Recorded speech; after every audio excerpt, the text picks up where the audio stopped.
Jouer au Vélodrome, c'est une chose magnifique et je profite. J'aimerais de jouer tous les week-ends. Malheureusement, on doit jouer à l'extérieur aussi. La semaine passée, Retour du Stade organisait son premier conseil de classe et depuis, un élève décrié a sorti un son en disant, je cite, « À courir après les félicitations provoque uniquement les faits d'hésitation.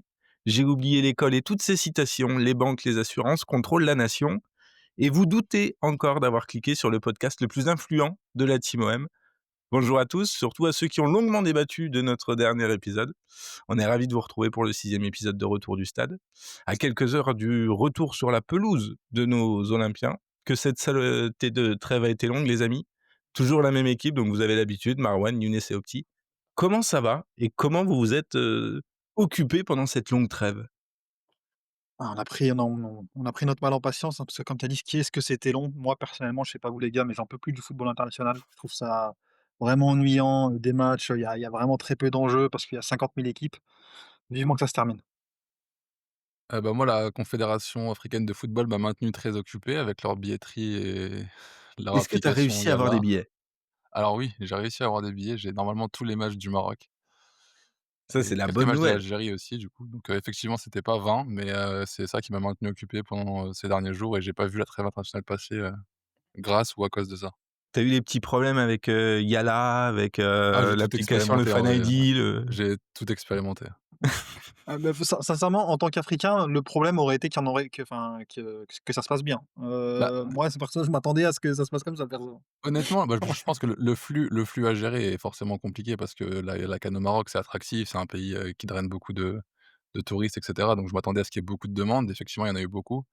Honnêtement, le site était bien foutu. Une fois que tu étais dedans, c'était bien foutu. Le seul problème, c'est l'application Yalla, effectivement, qui a été lancée 2 jours avant et beaucoup de complications pour créer, ce qu'ils ont appelé le Fan ID, mais une fois sur la billetterie, tout était assez Il fluide. y a pas eu un souci d'horaire? En gros, ils ont lâché la Bah, en billetterie, fait, c'est ça. en C'était décalé? censé être c'était censé être lundi matin à 9 heures et donc du coup, à 9 heures, rien ne s'est passé. Toute la journée de lundi, aucune communication, rien, donc on attendait et finalement, sans communication ni rien, ils l'ont mise, mardi à 14h50. C'est tellement Donc pas étonnant. C'est autant vous dire tellement que pas j'avais mon étonnant. mon ordinateur allumé depuis tout ce temps, dès que j'ai vu le Donc premier tweet c'était qui disait que la billetterie 1er était arrivé, ouverte, 1er servi, quoi. j'étais dessus. Ouais. Opti, comment ça va? Ça va très bien. Après, j'entends que certains ont vécu une trêve internationale. Moi, personnellement, c'était une trêve de football. Oui. Je crois ne pas avoir vu, un seul match depuis dimanche, dernier. Donc, ça va plutôt bien. Donc L'esprit léger. pas de débrief de France-Islande, pas on peut pas te poser la Même pas question un petit de Algérie-Ouganda. ouais, Étonnant. de On a vu Camavinga, rien du tout. j'ai vu le ciseau de monsieur Florian Thauvin. À part ça, rien de plus. Alors on n'aura pas le débat, je pense, ce soir de Florian Thauvin, Ouais, il y a titulaire d'autres à la coupe émissions du qui monde ou pas. le font mieux que nous, je crois. Ça ira, il y a beaucoup de gens qui s'en occupent de celui-là. Ah mais ça On va laisser ça aux autres, effectivement, avant Mais on a pas reçu de les con on avant n'a pas de reçu les consignes de toute façon. en plus, effectivement, on n'a pas reçu, sauf si j'ai raté un ça prouve truc, il y quand a pas même eu de DM. que ça prouve quand même que c'est pété des trêves internationales si c'est vraiment ça le top titre pendant la période, quoi. Mais enfin. Bah, Effectivement. ça a été le débat pendant une semaine. Les chers auditeurs, avant de nous laisser un petit peu rentrer dans le vif du sujet, merci, à tous pour nous avoir, répondu, déjà écouté longuement la semaine dernière, l'émission la plus longue pour le moment qu'on ait faite. Écoutez sur Twitter, écoutez en replay, heu, Spotify, Apple, YouTube. D'ailleurs, n'hésitez pas à nous laisser des petits commentaires ou des petites étoiles en fonction de là où vous nous écoutez. Ça aide pas mal pour le tout ce qui est référencement et merci pour nous avoir posé une tonne de questions. On essaye d'y répondre, de chaque fois. Big up quand même à Adamson qui nous a apporté beaucoup de soutien et beaucoup, beaucoup, beaucoup de questions. Alors on va pas toutes les prendre, aujourd'hui, mais je pense qu'on a assez pour faire quasiment toute la saison, grâce juste uniquement à lui. Pour la question de la fréquence des émissions, justement, on venait d'en parler, donc c'est bien de communiquer. On va s'autoriser à faire des petits hors-séries, je pense, pour, parfois sortir plus d'un épisode par semaine ou parfois sortir un petit peu des contenus un petit peu différents. Mais le podcast en lui-même restera une hebdo qui sortira toujours a priori le mercredi entre le mercredi soir et le jeudi matin en fonction de si vous êtes, insomniaque, ou pas, ou lève tôt, lève tard. Sauf, et je crois qu'on peut l'annoncer déjà pour, la semaine prochaine, sauf la semaine prochaine où le podcast sortira un jour plus tard, c'est-à-dire entre jeudi, début de soirée, je pense même qu'on sera raccord pour le début de soirée, ou vendredi matin, pour cause de Sporting OM, qui va nous obliger à décaler un petit peu pour bien débriefer ça. On va enregistrer jeudi, on va laisser le match, couler tranquille. Je crois que j'ai pas dit de bêtises. On est bon? Non, On est c'est bien bon, ça, on Max. est bon, on est bon. On est bon et donc petite question pour démarrer avant de rentrer dans le programme du jour qui va nous emmener forcément sur un retour de notre, tier list et sur le gros morceau du jour, ce qu'on a teasé la semaine dernière et qui fait pour le coup presque au moins autant débat que la place de Folotov en tant que leader de l'équipe de France, qui est le Cabalerdi. Et je sais que là pour le coup il y a vraiment 2 clans. Donc donc je vais vous laisser vous battre dans quelques minutes. Et puis forcément, Le Havre et le Sporting qui arrivent, dans moins d'une semaine, maintenant. Mais, petite question justement d'Adamson qui nous a posé, cette sympathique question. Quels sont vos critères pour dire que cette saison sera ou non une réussite? Et je lance tout de suite Younes. Alors c'est une très bonne question effectivement parce que en début de saison, ma réponse était plutôt claire. C'était impérativement valider le podium parce que, j'expliquais justement que on avait besoin de retrouver ce cercle vertueux, de qualification en Ligue des Champions et que la dernière fois qu'on avait fait 2 qualifications consécutives en Ligue des Champions, c'était juste, avant le dernier titre de champion de France en 2010. Donc j'insistais beaucoup, sur ça. La réalité étant que le mois de septembre que nous a pondu l'Olympique de Marseille avec des arrivées tardives, des joueurs qui ne se connaissaient pas encore parfaitement et surtout la qualité des matchs auxquels on a eu le droit, la richesse de l'effectif, on l'a suffisamment détaillé, m'ont emmené à penser que peut-être qu'on pouvait s'autoriser à griller des étapes et que cette saison pouvait être le fruit d'un retour pour l'OM sur le devant de la scène nationale avec un trophée en fin de saison.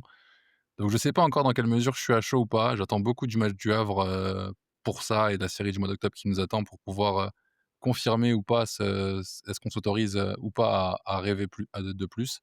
Mais je crois qu'on a vu des choses qui peuvent nous autoriser encore une fois à espérer un titre en fin de saison et ça deviendrait l'objectif, qui est beaucoup plus élevé naturellement que celui initial de qualification avec des champions.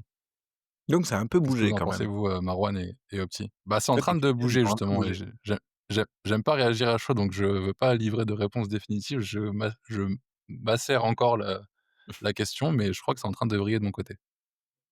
Bah, c'est une excellente question. C'est une excellente question. Personnellement, j'ai un regard peut-être un peu différent sur comment est-ce qu'on évalue une saison réussie dans le football. Parce que en fait, c'est un sport qui possède en lui, en fait, une telle variabilité de la performance que, bah, par exemple, moi, si on me dit cette année que l'OM va en demi-finale de Ligue des Champions, ça peut paraître dingue, mais pour moi, c'est possible parce qu'on a déjà vu pire, entre guillemets, «pire» en termes de surprise dans le football et si on me dit aussi qu'un effectif de la qualité de l'OM, je sais pas moi, finit barragiste pour descendre, je me dis que c'est possible aussi. Maintenant, quand on juge la saison de l'OM, cette saison, on a quand même des attentes par rapport à l'effectif et pour moi, ce qui va primer sur le fait de la qualifier de réussir ou pas cette saison, ça va être, bah, qu'est-ce qu'on valide ou pas dans le projet? Younes a parlé d'un titre, c'est possible et on doit le viser de toute façon. Mais pour moi, la prochaine étape, en fait, dans le projet de l'Olympique de Marseille, c'est de s'imposer comme vraiment une alternative au PSG dans la «course au titre» entre guillemets et moi, je me contenterai d'une Ligue des Champions, d'une campagne de Ligue des Champions réussie, c'est-à-dire sortir des groupes, et pas en étant barragiste, idéalement, même si je l'accepterais aussi. Un dernier carré de Coupe de France au grand minimum et une deuxième place, solide en Ligue 1 en allant titiller le PSG. C'est ça ma saison réussie. Toi, Opti? Ça dépend sous quel prisme, on l'aborde. Si on l'aborde en tant que prisme, club et c'est quand? C'est donc, le mandat de Longoria. Heu, je pense que chaque saison sans titre, chaque saison sans titre, devient une saison de trop. Parce que ça fait maintenant 4-5 ans qu'il est à la tête de l'OM et qu'au bout d'un moment, moi je suis quelqu'un qui salue son travail au global, même s'il y a eu quelques virages manqués, qui sont peut-être la cause de l'absence de titre sur son mandat. Je pense qu'au bout de 6-7 ans au club, au bout d'un moment, il va falloir qu'il y ait, un rendez-vous sur le Vieux-Port comme Jamie rêvé. Et si on le prend sur un cycle plus court et donc le cycle, Longo Benatia Zerbi, heu, à l'inverse de la saison dernière, c'est qu'arrivé à l'été prochain, on ait bien plus de joueurs sur lesquels se projeter pour la saison 3, si on suppose qu'il y en ait une. Ça, je pense qu'on peut déjà présumer que ça va être une réussite, parce que l'année dernière, il y en avait que très, très peu et sur le terrain, et sportivement et sur le plan des compétitions, je pense faire le top, 24 en LDC, si possible pas 24e et un top 20 ou un top 15 et sur la scène nationale, on rêve tous d'un trophée, hein. Une coupe de France, c'est dur de dire que si tu l'as pas, c'est un échec parce que c'est une compétition à élimination directe et que, l'OM nous a montré que tu pouvais taper, la meilleure équipe des 15 dernières années du championnat et puis perdre contre, une équipe qui se battait pour le maintien en Ligue 2, la même année, le même mois, à 2 semaines d'intervalle et pour le championnat, la course au titre parce que, même si elle s'arrête, à la J28, les saisons Bielsa et Tudor ont pour moi, hein, après je sais que c'est pas partagé par tout le monde, mais les saisons où tu rêves du titre, pour moi, elles sont gravées dans le temps. Plus que d'autres saisons ou plus que d'autres saisons. Donc ne serait-ce que se battre pour le titre, jusqu'à la J27-28, ça en ferait une saison à part pour moi sur la dernière décennie. Et justement, c'est bien que tu parles des années, Bielsa et Tudor. J'allais, vous poser une sous-question qui est, est-ce que des images marquantes, positivement, j'entends, des matchs, qui vont rester dans la légende, alors la victoire contre Paris aurait peut-être pu l'être, un peu plus sans tout le contexte, mais, est-ce qu'avec des images marquantes, une victoire contre Liverpool par exemple, un gros parcours en coupe de France, que sais-je, mais est-ce que les images pourraient remplacer les titres ou en tout cas la deuxième place solide de Marouane, le top 15, Ligue des champions ou pas? Et justement, est-ce que maintenant on est sur une autre phase? C'est bien d'avoir des matchs à raconter aux enfants dans 10-15 ans, mais on a envie peut-être de raconter plus que des one shot. Bah, justement, je voulais prolonger ma réponse, j'étais curieux d'entendre Marouane et Opti sur la question, mais en fait, si je fais l'historique de mes plus belles saisons en tant que supporter conscient de l'Olympique de Marseille avec une maturité footballistique où j'ai un regard, assez éclairé sur ce qui se passe.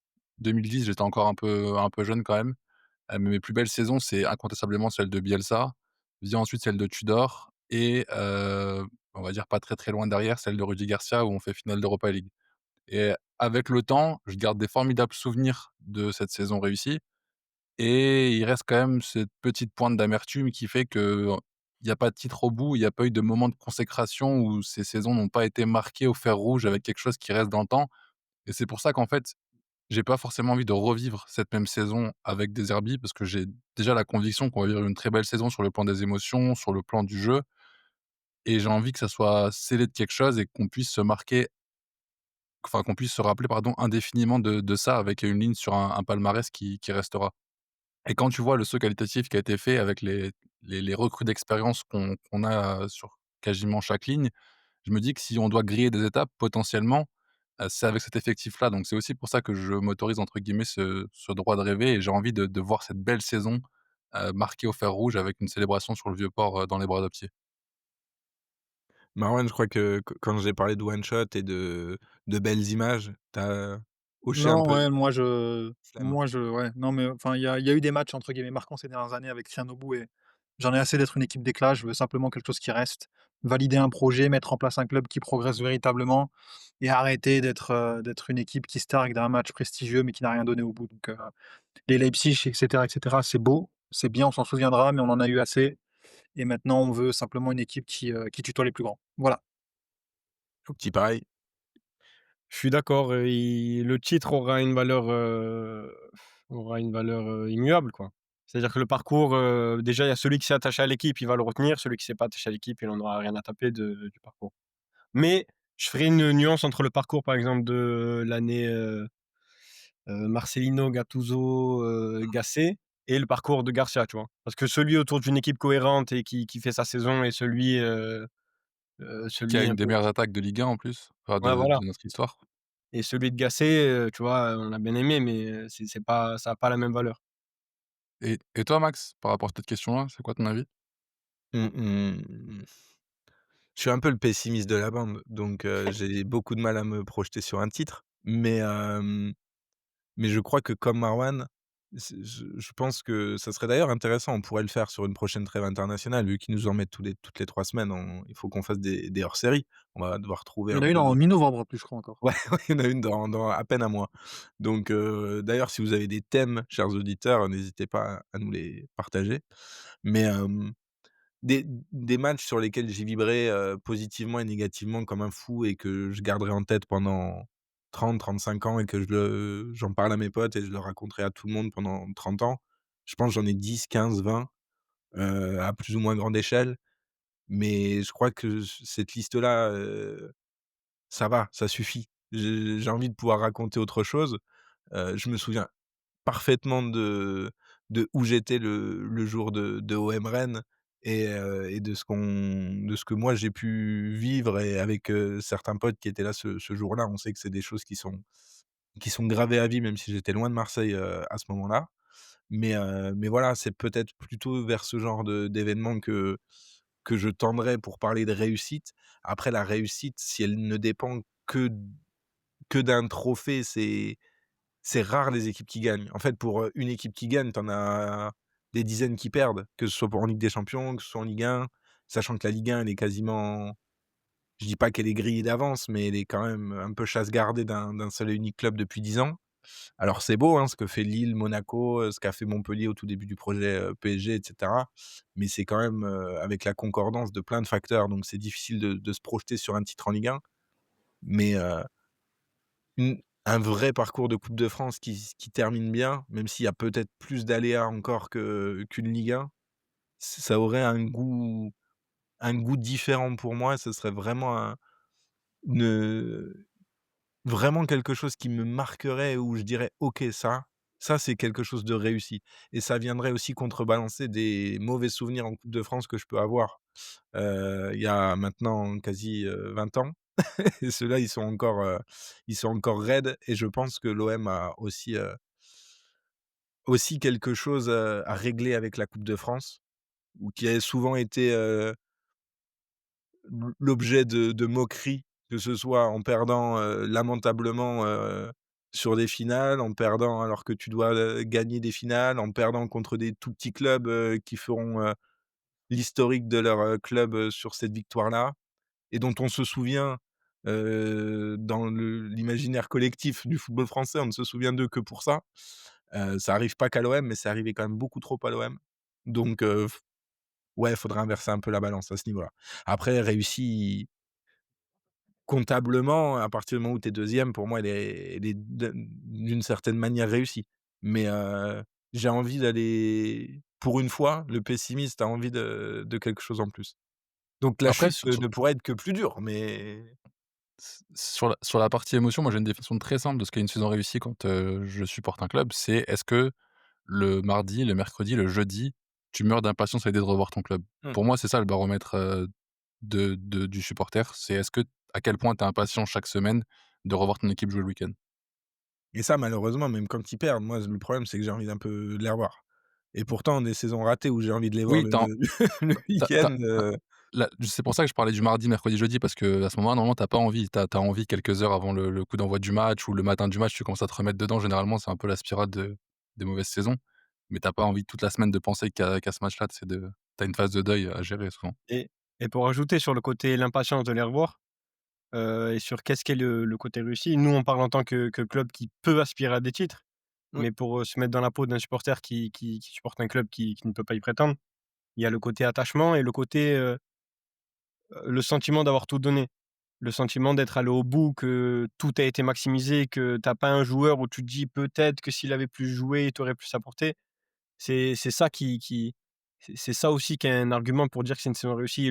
Pas le sentiment où ils sont allés au bout, tu as tout fait, tu as maximisé toutes tes chances, pas, celui où à la fin de la saison, tu te poses la question pourquoi lui il jouait pas, pourquoi lui il jouait pas, et que, et que tu te dis que les choix du coach étaient un peu étaient particuliers, quoi. On aura l'occasion, hein, de toute façon de revenir sur ce genre de débat et je pense que pour la prochaine trêve, effectivement, dans un mois, on aura aussi les idées un petit peu plus claires sur ce à quoi peut aspirer, l'OM cette saison. Ça a déjà beaucoup bougé entre les 2 premières trêves de la saison. On verra ce que ça donne pour la troisième. Les amis, si on revient un petit peu sur l'épisode 5 qui était l'épisode de la tier list. Alors, beaucoup l'ont écouté en live, beaucoup ont réagi en live, beaucoup ont réagi, quand ils ont vu, passer le visuel derrière. On y reviendra juste après. Avant de rentrer sur les 3 ou 4 cas, que j'ai choisis et qui ont fait beaucoup réagir.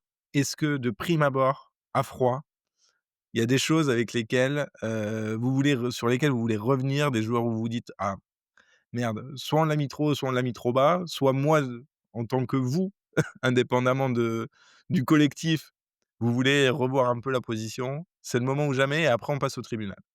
Moi, j'ai 2 cas, moi, qui m'ont posé problème, c'est, Medina et Kondogbia. Je vous ai trouvé trop sévère, les gars, avec eux et je pense, il y a eu des commentaires qui l'ont pointé et j'étais d'accord avec une partie d'entre eux. Il y a un problème de cohérence, en fait, là-dedans, dans leur mettre avertissement travail, parce que c'est un conseil de classe. Est-ce que vous imaginez un conseil de classe sanctionner un élève parce qu'il est malade? Non, et pour le coup, ça a été le cas pour Kondogbia et Medina, moi, je trouve qu'il y a eu un problème de cohérence parce que, bon, après on y viendra, hein, mais quand on est aussi sévère avec Medina et qu'on tresse, des lauriers à Balerdi, moi, je trouve qu'il y a un problème de cohérence là-dedans et je pense qu'on aura l'occasion d'y revenir, mais reprocher des blessures à un joueur, moi, en tout cas, c'est un aspect du conseil de classe avec lequel je n'étais pas d'accord. Mais écoutez, c'est la beauté du débat, non? Tu l'avais mis où, pour rappel, Medina, par exemple? Medina, je l'ai mis dans la même, catégorie que vous, mais je l'ai justifié autrement. En gros, j'ai dit: «Il doit être là parce que son niveau le justifie, tout simplement» et Mmh. vous avez dit: «Bah, il doit être là», en tout cas certains, je j'ai plus, je crois que c'était Opti ou Younes, je sais plus. Je crois pas que c'était Younes. Il avait dit: «Il doit être là», mais même toi, je crois, Max, parce qu'il a été blessé et qu'on s'attend plus et cetera, alors que bon, quand tu regardes la blessure de Medina, il se fait marcher dessus, quoi, donc c'est compliqué de lui en vouloir à mon avis. Voilà. Non, pour le coup, il y a des commentaires effectivement qui pointaient, l'injustice de voir Medina et Kondogbia ici. Ceux qui ont écouté l'émission, je pense, étaient suffisamment clairs sur le fait qu'on a dit que c'était très, très compliqué, vu la qualité de chacun cette année, d'élire, des des joueurs en dessous d'encouragement et pour Medina, j'avais fait une tirade pour expliquer que sur les matchs où il a joué, malheureusement, c'était pas trop ça. Il y a eu des pertes de balles à la relance qui est censé être un de ses points Oui, forts c'est qui vrai. était, assez embêtante pour le coup et j'avais Ouais. expliqué que c'était pas du tout pour la blessure et pour Kondogbia, c'est pas l'élève qui est absent une fois. Le problème, c'est que l'élève, il est absent tout le temps et l'élève, encore une fois, on s'en fiche des salaires versés, c'est pas notre argent. Mais l'élève, il bloque une case très importante de la masse salariale. Donc c'est la redondance et effectivement, ça peut être injuste parce qu'on juge que le début de saison et que c'est sa première blessure du début de saison. Mais malheureusement, Mais on c'est le avait bout qu'à qui nous l'attendre laisse. sur Kondogbia. Ça, en fait, le souci, c'est que, c'était quoi les attentes autour de Kondogbia et surtout qu'en plus, quand il a joué, il était bon et comme tu l'as dit, sa première blessure. Alors pour moi, tu vois, un mec comme Kondogbia, ben, moi, s'il était dans le golf en début de saison, ça me choque pas. On reviendra juste sur le cas Kondogbia dans 2 petites minutes, parce que ça faisait partie des Ouais, on 3 y sur reviendra lesquels je pas de voulais vous souci. interroger. Opti, est-ce que tu en as d'autres que Kondogbia, Medina? Non, moi juste sur Medina, je veux juste préciser ma pensée, c'était aussi en corrélation avec, les performances de celui qui joue à sa place. C'est-à-dire qu'il a sa blessure, elle en dit plus que sa simple absence à lui. Il y a un mec qui joue au même poste que celui auquel il prétend, qui s'est imposé comme un cador et qui peut mettre en question la place qu'aura Medina à la suite de la saison. Pas la valeur du joueur, en tant que tel, mais le go de la course, de la saison a été donné et pendant que lui était absent, il y a un mec qui a brillé contre le Paris Saint-Germain et le Real Madrid et c'est dans ce sens-là où lui, tu te dis: «Il a un peu le bonnet d'âne» parce que enfin moi, je lui ai mis le bonnet d'âne parce que tu te dis pendant que lui est resté, immobile sur la ligne de départ, il y a un mec qui a fait un départ fulgurant, dans la concurrence. C'était juste ça Contre le Real, il était là contre le Real et le problème, c'est que on l'avait dit, et c'était justement, le il a été le bon moins bon de la ligne défensive sur ce match-là. et contre le Real, il a pas été bon. Donc c'était ça. Kondogbia, Après, fallait mettre moi, franchement, fallait mettre des mecs dans la case. Sinon, tu pouvais mettre personne, quoi. Ça m'aurait pas choqué que Kondogbia soit dans, Faut mieux faire ou encouragement même par rapport, à certaines prestats. Pour le coup, je crois qu'il y a eu un peu ce sentiment-là et même quand on parlait des joueurs qui sont dans le fameux «peut mieux faire», c'était «peut mieux faire», mais on n'a jamais tiré à boulet rouge sur eux dans aucun débrief de toute l'année et d'ailleurs, je crois qu'on n'a jamais tiré à boulet rouge sur un quelconque mec. Ce qui veut dire aussi que les performances de ce qu'on a vu étaient quand même difficiles à juger. Je pense qu'il fallait un peu équilibrer l'ensemble. Il y a quand même beaucoup de félicitations, beaucoup d'encouragements. Je pense qu'après 1 mois et demi de compétition sur les 10 dernières années, c'est la seule et unique année où on peut faire ça. Peut-être avec celle de Tudor quand ça démarre, tout feu tout flamme, mais à part ces 2 saisons-là, je vois pas une aussi bon début de saison ou en tout cas, tout l'effectif semble, quand même très haut niveau. Hem, je voulais juste, pour ceux qui ont ça s'adresse sans doute pas à nos auditeurs, parce que ceux qui ont écouté ont compris pourquoi on avait mis, les 2 gardiens dans les encouragements. Mais effectivement, ceux qui se sont demandé pourquoi, Bilal Nadir, par exemple, était en dessous de nos 2 gardiens ou Camille Murillo était en dessous de nos 2 gardiens, il y avait aussi une partie un peu vanne et le classement est effectué justement par rapport à ce qu'on s'est dit. Je comprends que les gens ne se soient pas tapés 2 heures et demie de podcast pour savoir pourquoi on a mis Jeffrey Delange en encouragement, mais quand même faites un effort. Pour le coup, il y avait l'objet audio qui allait quand même un petit peu avec le tableau. Il y a un autre cas qui a fait débat, je ne sais pas si vous l'avez vu passer, mais débat positivement pour le coup, c'est, la potentielle inversion entre, et on en a parlé, on était à moitié on aurait pu basculer d'ailleurs comme ça. La potentielle inversion entre, Rouli et Greenwood. En passant Rouli entre guillemets «major de promo». Franchement, ça peut se défendre, il y a pas de souci. Mais en fait, le truc, c'est que après, il y a un truc qui est vrai, c'est qu'en fait, Roulé, on a banalisé le niveau de ses performances, tu vois, aussi à l'OM. Le mec est trop fort. Heu, Petit bémol sur sa deuxième partie de saison, l'an dernier où il est moins décisif que la première, mais il était tellement parmi les meilleurs au monde, sur la première que c'était difficile pour lui de continuer. Mais voilà, Greenwood est tellement fort cette saison que c'est pas scandaleux quand même. Je sais pas ce que tu en penses, au petit? Donne-moi, enfin, à moi, pas moi, mais donne 25 millions à Benatia et Longoria et ils vont aller trouver un gardien. Donne-leur 45 millions, ils vont pas trouver un deuxième Greenwood. Donc, arrêtez. Le major de promo, arrêtez. Enfin, Faut qu'ils arrêtent. c'est la promo, c'est en fait, la promo en entière, son classement dans les universités à la fin de l'année, il change parce qu'il y a Greenwood dans la classe. Donc arrêtez de nous dire qu'il peut y avoir un autre major de promo. Le mec met l'université dans un autre classement. Donc, arrêtez. Mais je Mais comprends, la reconnaissance qu'on veut donner à Rouli, mais pour moi, c'est un faux débat. Après au niveau des votes, c'était du 60 félicitations et 35 major de promo, donc en vrai, même ça, c'était pas unanime, pour l'ensemble des votants. ouais, non, On a non, quand même on a quand même eu beaucoup de votants, donc c'est assez représentatif, je trouve. et il y a aussi eu beaucoup de matchs où effectivement Rouli te sauve pendant longtemps. Je pense notamment au match contre le Real et malheureusement à la fin, même si c'est pas de sa faute, tu repars de là avec, une très belle rencontre, une très belle presta, mais avec 0 point et donc par rapport à des matchs où véritablement il va te faire gagner 3 points, il y en a pas eu beaucoup parce que Lorient, c'est facile, l'Ajax, c'est facile. C'est aussi plus compliqué de mettre, Rouli tout en haut, alors qu'il y a quand même, peut-être pas un tiers des matchs, mais presque, où tu ne le vois pas et où c'est normal de pas le voir Mmh. et quand tu le vois, il est certes très bon, mais Sur le match contre le Real, justement, où Rouli nous sauve pendant très longtemps, où on gagne 1-0 pendant, quelques minutes, c'est qui c'est fait ça. la faute sur le premier but déjà? Le 1er penalty, Le c'est, premier penalty? Le penalty c'est de Kiki? Mais c'est c'est Medina? pas Le Medina? premier. C'est pas Medina la C'est main, là? Medina? Ouais, Ah, c'est Medina, Medina. il fait la deuxième, mais le premier c'était qui, du coup? Moi, j'ai un trou de mémoire, c'est quelqu'un là, je sais pas.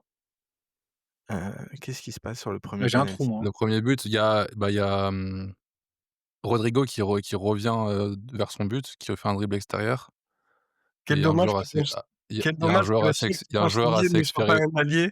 il y a Copti qui m'a suivi ici. Il y a un joueur assez expérimenté qui fait une faute un peu bête et qui nous Ah, concède le 1er penalty 5 minutes quelqu'un qui après, aurait un avertissement injustifié, tu veux dire? Ouais, Ah Kondo! Oui, oui, Kondo, oui, oui, Kondo, OK. OK, oui, oui, oui, oui, en plus on a elle est bête récupéré la faute. Marwan. Non, On en revient plus elle est sur le bête la faute. dossier Kondogbia. Ah non, non, mais Donc on revient, la boucle est bouclée. Merci Facundo, merci Jo. non, non, mais parce qu'en fait, moi, je m'insurgeais pas de son classement par rapport à son niveau et encore, hein, parce que, il fait une faute sur ce match, mais c'est peut-être le milieu de terrain sur l'ensemble de la Non, rencontre bien sûr et on et l'avait dit. c'est exactement, c'était juste que pour moi, lui reprocher des blessures et des attentes alors qu'on s'attendait pas à grand chose de lui en début de saison, c'était dur, mais ouais, c'était lui. Effectivement, en plus, la faute, il a fait des fautes pas mal de fautes bêtes en plus ce match-là, hein, Kondo. Ouais, c'est stupide la faute. Est-ce que, on s'est à peu près tout dit sur le classement de la semaine, dernière, qui va de toute façon, rebouger d'ici quelques semaines? Et est-ce qu'on passe sur le dossier épineux, celui qu'on n'a pas réussi, vraiment à régler la Allons-y, hein, semaine passée? Bon, allons-y. c'est C'est c l'émission. c'est totalement le thème, hein, et les gens vous attendent là-dessus, notamment, c'est le cas Leonardo Balerdi. Alors, comme je le disais, pour ceux qui ont suivi la semaine dernière, on n'a jamais réussi à le positionner. Après 2h30 d'émission, on savait que, bah, il était quasiment 1h du matin, il fallait rendre l'antenne et personne ne voulait lâcher. Entre le mettre bonnet d'âne et bon dernier de ce classement ou le mettre un petit peu plus haut, chacun avait des avis, avait des positions. Avant de refermer, l'octogone et de vous laisser vous marbrer tous les 3, messieurs, parce que je sais que le débat va être âpre. Petit point de contexte et petit rappel des faits. Leonardo Julian Balerdi Rosa, 26 ans, bientôt 27, débarque à l'OM il y a maintenant plus de 5 ans, en juillet 2020. Très peu de matchs en Allemagne, pas beaucoup plus en Argentine à Boca Juniors, malgré une première cape en équipe nationale en 2019. Avec l'OM, 171 matchs, 44 cartons jaunes, 6 cartons rouges, des boulettes, des bons matchs, un brassard, des belles images, mais aussi des CSC, des rencontres merdiques où à la fin on avait tous, bah, je pense, tous les 4 envie de boire de la javel, sur certaines prestations et je vois que déjà on n'est pas totalement tous d'accord sur ça. Mais en tout cas, il est là, il est capitaine, donc il est sur le papier considéré comme un leader. Je vais rebondir sur une question qu'on nous a posée et je remercie d'ailleurs, Aller le foot qui nous l'a posée et je vais te demander, Marwan, ce que tu en penses et de répondre le plus honnêtement possible. Le club doit-il trouver une porte de sortie à Balerdi dès cet hiver? Alors moi, cette question me l'a fait rire parce que, ça me rappelle, des débats que certains ont eu en début de saison ou après, des erreurs de Balerdi, je crois que c'était la première face à Rennes. Ils disent: «Bah, est-ce qu'il doit terminer sur le banc?» et je trouve la question drôle parce qu'on est le 15 octobre, on n'est même pas à 10 matchs et je la trouve assez ridicule dans le sens où on était tous d'accord pour, dire qu'on aurait bien aimé le garder Balerdi cet été, ce qui a été le cas, on était content de le voir donc en vrai, moi, cette question m'a fait rire donc pas du tout. Pas du tout, pas du tout et puis c'est aussi le jeu de la concurrence. On était quand même dans un secteur qui était dépeuplé l'an dernier et c'est pas pour bazarder Balerdi maintenant. Après, le débat qu'il y a eu la semaine dernière, c'était pour le mettre moi en tout cas, je défendais le fait de le mettre bonnet d'âne. Younes, tu voulais le mettre où? Moi, je l'avais mis d'un peu mieux faire. Peut mieux faire et au petit? J'ai pas souvenir, mais je pense même l'avoir mis dans encouragement. Encouragement. Ouais, mais toi, c'était un peu particulier parce que tu avais fait une tirade en mode, bah, s'il est pas là, Ro et Rabiot se battent pas, c'est ça? C'est vrai qu'il faut lui je tenais à rappeler, les mérites qu'il a sur ce début de saison. OK, ouais. Non, mais ça d'ailleurs bravo parce qu'elle était excellente ta tirade, elle m'a bien fait rire, mais c'est vrai que si on se concentre, tu vois, sur le terrain, moi, pourquoi est-ce que je l'avais mis bonnet d'âne? Parce que sur les matchs du début de saison, tu as déjà trop de moments marquants où en fait, il coûte des buts ou des points. Et en fait, pour moi en tout cas, le classement, je l'ai fait relativement aux attentes qu'on avait aux joueurs et c'est vrai que quand tu as un mec qui est là depuis 5 ans et demi, on l'a présenté comme vraiment le taulier derrière, le capitaine. Il y a trop de moments rouges depuis le début de Alors, saison, tu je vois? me Pour, permets. Tu ah, dis: vas-y. «Il coûte des points». Oui, L'OM a perdu des points sur 3 rencontres depuis ouais. le début de saison. Moi, je pense à 2. Rennes, Lyon Oui, et le Real. ouais, Les autres matchs sont des victoires. ouais. Rennes, Rennes, Rennes. Rennes. Donc Il a dit voilà, Rennes. Il a dit Rennes, non? Ah pardon, pardon. ouais, ouais, Rennes, Ouais, Rennes-Lyon en Ligue 1 Rennes, Lyon, et Real. le Real en Ligue des Champions. Le reste ne sont que des victoires. Tu l'incrimines complètement pour Rennes. Enfin, je le crimine complètement, c'est-à-dire qu'un but, c'est de toute façon la résultante, d'une incapacité collective à empêcher, l'équipe adverse à marquer. Mais forcément, Balerdi est toujours sur l'image. Donc il y a déjà effectivement, contre Rennes où il couvre. Il y a Lyon avec cette fameuse erreur technique, qui met un peu Sidgé dans la panade et lui derrière, bah, aussi il fait une erreur, c'est-à-dire qu'il fait un tacle qui à mon avis était potentiellement évitable. Et tu as aussi un but qui pour moi m'a marqué, c'était contre le PFC au Vélodrome, le deuxième du PFC où il couvre encore une fois. Et pour moi, c'était aussi dans la lignée, de plusieurs actions en prépa, contre Valence, contre Séville, où en fait il a souvent cette erreur-là et aussi d'autres débats qu'on avait eu la saison passée. Il y avait ce fameux but contre Strasbourg où on débattait, bah, est-ce que c'est une incapacité collective à gêner le porteur du ballon et du coup Balerdi qui se retrouve pris par l'appel des médias parce qu'il y a une passivité devant lui ou pas? En fait, le truc, c'est que évidemment qu'il y a des erreurs collectives qui mettent Balerdi en tension. Strasbourg, cette saison, encore une fois, on peut faire le déroulé de l'action. Aguerd n'est pas irréprochable, d'autres, et cetera. Mais le problème, c'est que quand d'autres défenseurs font des erreurs de temps en temps, Balerdi, je trouve qu'il a une récurrence qui est trop importante et cette saison, encore une fois, hein, on a déjà deux, trois exemples marquants où sur les 3 matchs de l'Olympique de Marseille où Marseille ne repart pas avec la victoire, il est quand même coupable assez directement sur 2 matchs. Moi, ça me déçoit parce que c'est quand même le joueur qui était, dont on attend quand même de la régularité. Maintenant, ça fait 5 ans et demi, hein, c'est plus un jeune premier. On l'a présenté comme le taulier, capitaine, et cetera, et cetera. Et j'aimerais en fait, enfin, j'estime juste le juger normalement, quoi. On avait des grosses attentes, il est décevant, pour moi, c'est celui qui a le différentiel le plus important entre les attentes et les performances, quoi. C'est pour ça que je vais le mettre bonnet d'âne. Donc moi, j'ai pas forcément aller plus loin que ça parce que je vais pas refaire ma vision du joueur en général, et cetera, parce que c'est pas forcément le sujet du soir, même si je pense qu'on va embrayer là-dessus ensuite. Mais je vois pas un joueur, en tout cas, qui a été le plus décevant que lui par rapport à ce à quoi on s'attendait. Alors justement on a ouvert avec la question un petit peu rigolote de l'auditeur, mais le cas Balerdi, tu l'as dit, va au-delà des 7-8 premiers matchs de la saison, là, et on va, pour le coup, lui, le juger sur ses 5 années à l'OM ou presque, un peu de la manière dont on a jugé Kondogbia au final, c'est-à-dire sur ses 3 ans plus que sur ses absences de ses 6 premiers matchs de l'année. Mais là, on va le faire un peu plus en longueur.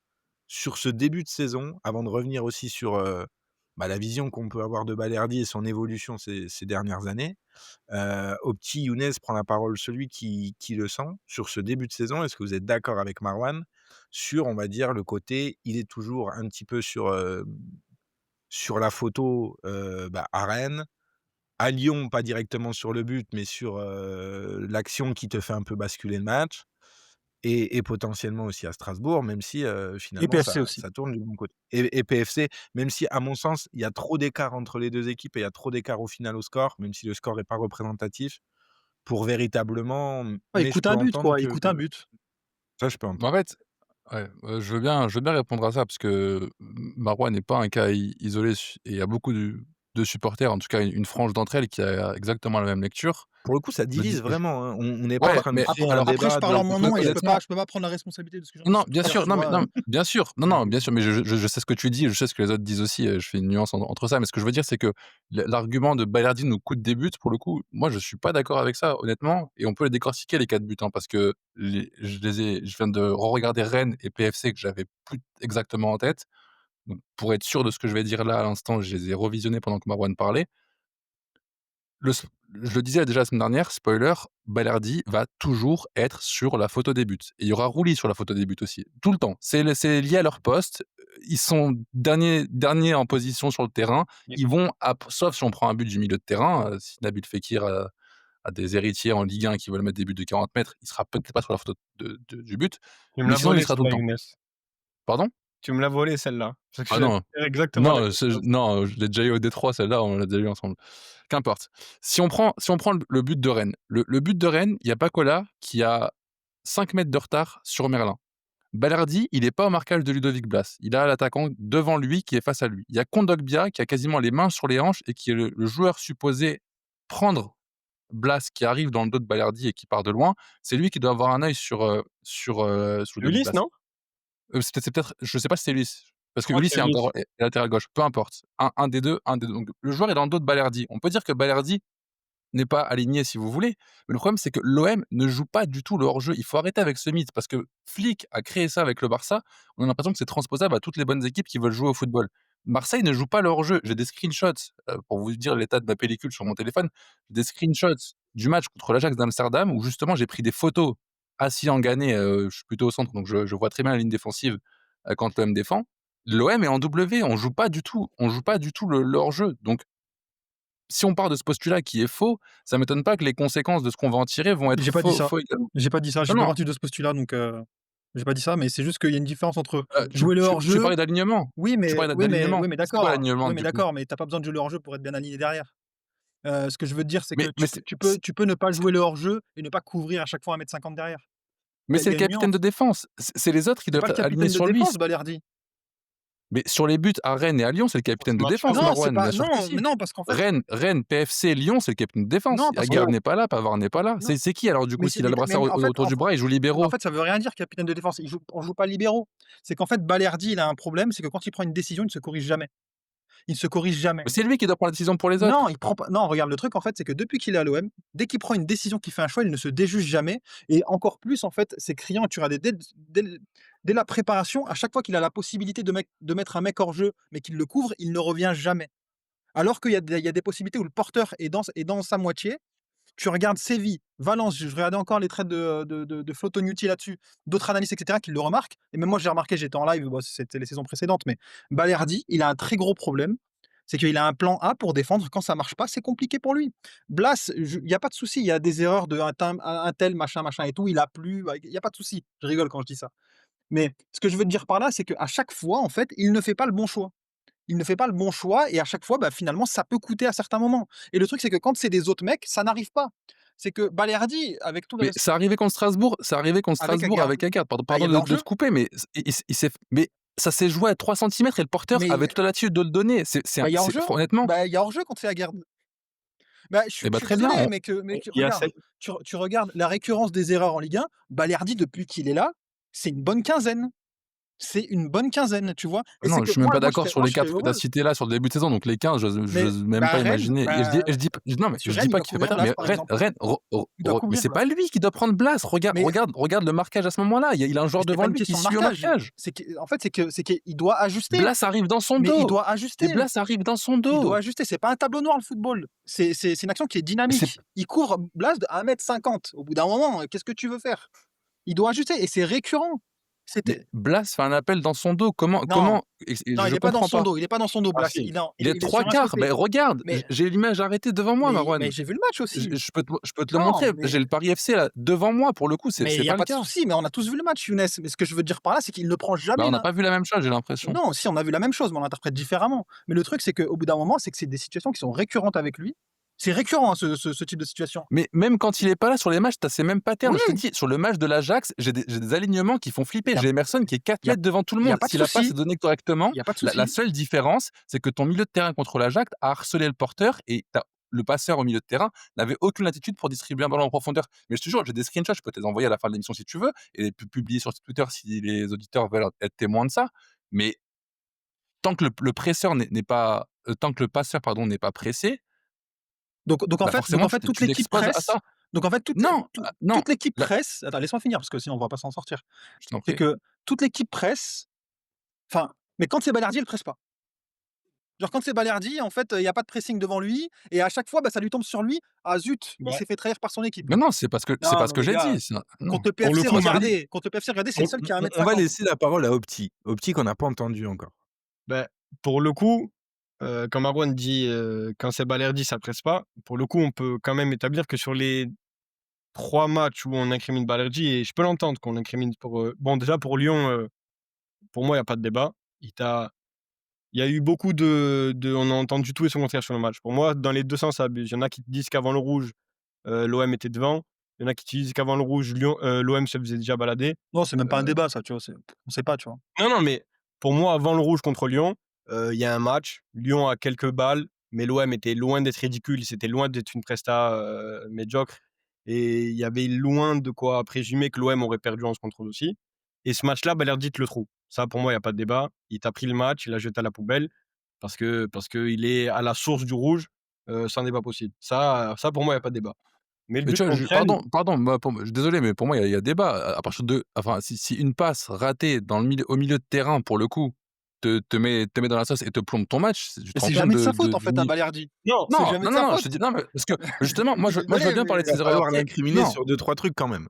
mais bien sûr, mais il y a plein de choses sur lesquelles l'incriminer, il faut juste être juste. Je l'ai pas mis dans félicitations Balerdi, je l'ai mis dans peut mieux faire. Pour moi, il y a plein de choses qui sont corrigibles et perfectible dans le cas de Balerdi, c'est mais jamais de sa honnêtement, faute, là, ce là. que Il y a toujours une erreur, mais il y a pas de souci. Il y a là, toujours des là, erreurs autour de lui. ce que tu pointes, désolé, franchement, non, mais c'est Lyon, moi je parlais juste de Lyon, Inès. bah, Lyon, ouais, Lyon, elle est chiante la faute, mais tu peux pas dire qu'une passe ratée à 2 mètres, ça te balance ton match à la poubelle. Tu as le droit de non, rater une passe en à fait, 2 c'est mètres la au milieu con. de terrain, tu vois? Si CJ laisse Fofana pas, enfin, si CJ tente pas Ouais, il y l'intention. a 0-1 et tu as le temps de Oui, revenir oui. dans le match. On perdait hein, au Vélodrome contre Lyon l'année dernière, hein, on a gagné 3-2 à la fin. Non, mais après, enfin, le carton rouge, je l'attribue à. D'ailleurs, je pense que même Léo, là, je crois que Léo l'avait dit en conférence de presse, il a dit je prends la responsabilité du rouge. Bien sûr, bien sûr. Donc, mais Non, Younes, mais il est pas d'accord c'est de la avec Léo. communication. Younes, il est pas d'accord Mais avec non, Léo. mais Marwan, j'ai pas la prétention de t'apprendre ça quand même. En tant que capitaine, tu as une nouvelle oui, recrue qui oui. a 5 ans de moins que lui. C'est normal qu'il connaît la tempête que peut être Marseille. Il veut faire parapluie. Pour le Après, c'est coup, ça, peut-être c'est plus peut-être aussi, il dit c'est ma des faute. qualités humaines Aussi, peut-être de Balerdi. peut-être aussi qu'il se dit c'est de ma faute. Non? Non mais Bah, parce que lui estime Bon, qu'il a l'exigence qu'il doit pas rater cette passe. Mais si on doit tomber sur un joueur qui rate une passe à 2 mètres et que ça te plombe un match à la 30e Mais- minute, Après, c'est ah pas désolé, juste. c'est. Enfin, c'est une passe qui a une. Opti reprend et après je vais réouvrir le débat, on va l'ouvrir un petit peu au-delà des X matchs qu'on est en train de pointer. Et, Parce que je et pense donc, que le cas va au-delà de ça. et donc, pour les autres matchs de septembre, moi, je suis d'accord qu'il fait pas des top matchs. Il y a des erreurs. Il est sur la photo des buts, mais comme l'a dit Younes, et quand je disais tu me l'as volé, c'est pas, c'est un truc que j'ai dit, tu me l'as volé, c'était dans le sens, tu l'as dit avant moi. Quand tu es défenseur central, tu vas être sur la photo du but, et le sujet, à chaque fois que Liverpool prend un but, que Van Dijk recule, on dit ouais, l'homme au recul frein. Oui, bon, enfin, son pédigré sur la scène internationale ne se résume pas à son recul frein. Donc forcément, quand Liverpool prend un but, sur la photo, il y a Van Dijk qui recule. C'est un peu la même chose qu'avec Balerdi. Mais ces matchs contre le PFC et Rennes, il y a beaucoup de choses à redire. Mais les prestats collectifs de l'OM au global, il y a des choses à redire. Et, et j'ai beau regarder Naïef Aguerd avec les jeux de l'amour, je pense que tu changes homme pour homme Aguerd pour Balerdi sur ces matchs-là. Je pense pas que le visage de l'OM change du tout au tout. Alors, vraiment, c'est peut-être trop défendre Balerdi que de dire ça, mais je crois pas qu'il soit l'alpha et l'oméga sur le mois de septembre. Je pense que l'OM est mauvais sur le mois de septembre, que Balerdi mais pourquoi, quand dans on la parle de Ligue. Balerdi, on est obligé de relativiser pour le défendre? C'est ça que moi, Non, je mais comprends pas. justement, Non, non, mais je non, non, relativise. non, À chaque fois, Marwan, c'est des. Je termine 2 secondes, je fais une phrase et après tu réponds. vas-y. C'est que sur le PFC, c'est la même situation. Contre Rennes, c'est la même situation. Chaque fois, il couvre un mec qu'il doit pas couvrir. Donc, il y a Non, pas de déjà, souci. j'ai pas. Non, mais déjà, je suis comme Younes, j'ai pas la même lecture que toi. À chaque fois, c'est des mecs qui partent dans le dos, et donc c'est des problèmes collectifs. Et Ouais, mais dans ce problème collectif, il est problématique lui-même. Et c'est après, ça que je veux dire. C'est qu'en fait, ce que je veux dire, c'est que le but n'arrive Non, pas parce que Balerdi est là. Enfin, c'est que Balerdi est sur la photo. Donc oui, il y a pas de souci. Contre Strasbourg, moi, je suis tout à fait d'accord. La saison dernière, par exemple, il y a une passivité au milieu de terrain. Mais le truc, c'est que Balerdi, à chaque fois, il fait pas le bon choix non plus. Et le truc, c'est qu'on parle de lui parce que là, le débat, c'est Balerdi. Moi, je suis pas en train de te dire Balerdi te balance le match face à Rennes parce que tu fais une prestation indigeste sur tout le match, il n'y a pas de souci. Sur la situation du PFC, tu as sans doute des trucs à dire. Mais à chaque fois, c'est lui qui ne fait pas le bon choix quand il y a une course d'un mec non, à côté de lui. et C'est là, pour problématique. moi, tu vois, Marouane, tu évoques un but où Emega, il déclenche 5 fois un appel et qu'il n'y a pas un mec qui monte sur le porteur de. Enfin, Mais il je a le t'ai temps dit, de je suis d'accord avec synchroniser, toi. de et, synchroniser avec le passeur. et que dans le dos, il y a 50 mètres. C'est-à-dire qu'il y a 4 appels à l'ordre. Mais je t'ai dit que j'étais d'accord avec Le toi mec sur qui cette situation. avec le passeur, bon, c'est indéfendable, situation comme ça. Mais je suis Mais d'accord avec toi sur cette situation, je l'ai dit c'est Mais dans même, sur ma enfin, question. Rennes et PFC, je t'invite à Mais je revoir l'ai les images. vu, je Et l'ai vu. moi, ce que j'allais dire, en fait, ce qui m'embête dans le débat avec Balerdi, c'est que du coup, personnellement, je suis dans une position là où je dois me faire l'avocat de Balerdi, alors qu'honnêtement, je l'ai mis dans pas mieux faire. Moi, j'ai plein de choses à lui reprocher. Et si on a le temps de parler de choses à améliorer, de choses qui vont pas dans son début de saison, j'en ai plein des exemples. Si tu Mais veux me voir. justement, tiens, Ouais, donne-nous 2-3 exemples. moi, De pourquoi toi personnellement, tu l'as mis en peut mieux faire, par exemple? bah, il y a 2 choses principales. La première, c'est l'agressivité qu'il a dans les duels, qui est censée être sa qualité première quand il défend en avançant et qu'il doit défendre sur l'homme. C'est la saison où on fait, la demi-finale d'Europa League, les matchs contre Benfica, contre Atalanta, c'est des modèles du genre. Le match contre Scamacca, honnêtement, j'ai rarement vu ça au Vélodrome. C'était impressionnant d'avoir un défenseur aussi fort qui muselle un attaquant aussi puissant et aussi en forme à l'époque. Ça, sur le début de saison, je l'ai trouvé un peu plus emprunté et beaucoup moins tranchant dans ses interventions. Il y avait beaucoup d'hésitation et je le trouvais un peu un peu en demi-teinte et souvent un peu à contretemps. Donc ça, c'est le premier point. Le deuxième point, et ça, c'est très spécifique à Balerdi et encore une fois, dans les débats, c'est trop souvent oublié et l'année dernière, c'était un très bon exemple de ça, c'est que Balerdi était surresponsabilisé dans le jeu avec ballon avec l'OM. L'année dernière, lui et Højbjerg touchaient beaucoup trop de ballons par rapport à ce que des joueurs à leur poste, dans des effectifs beaucoup plus huilés, devraient toucher.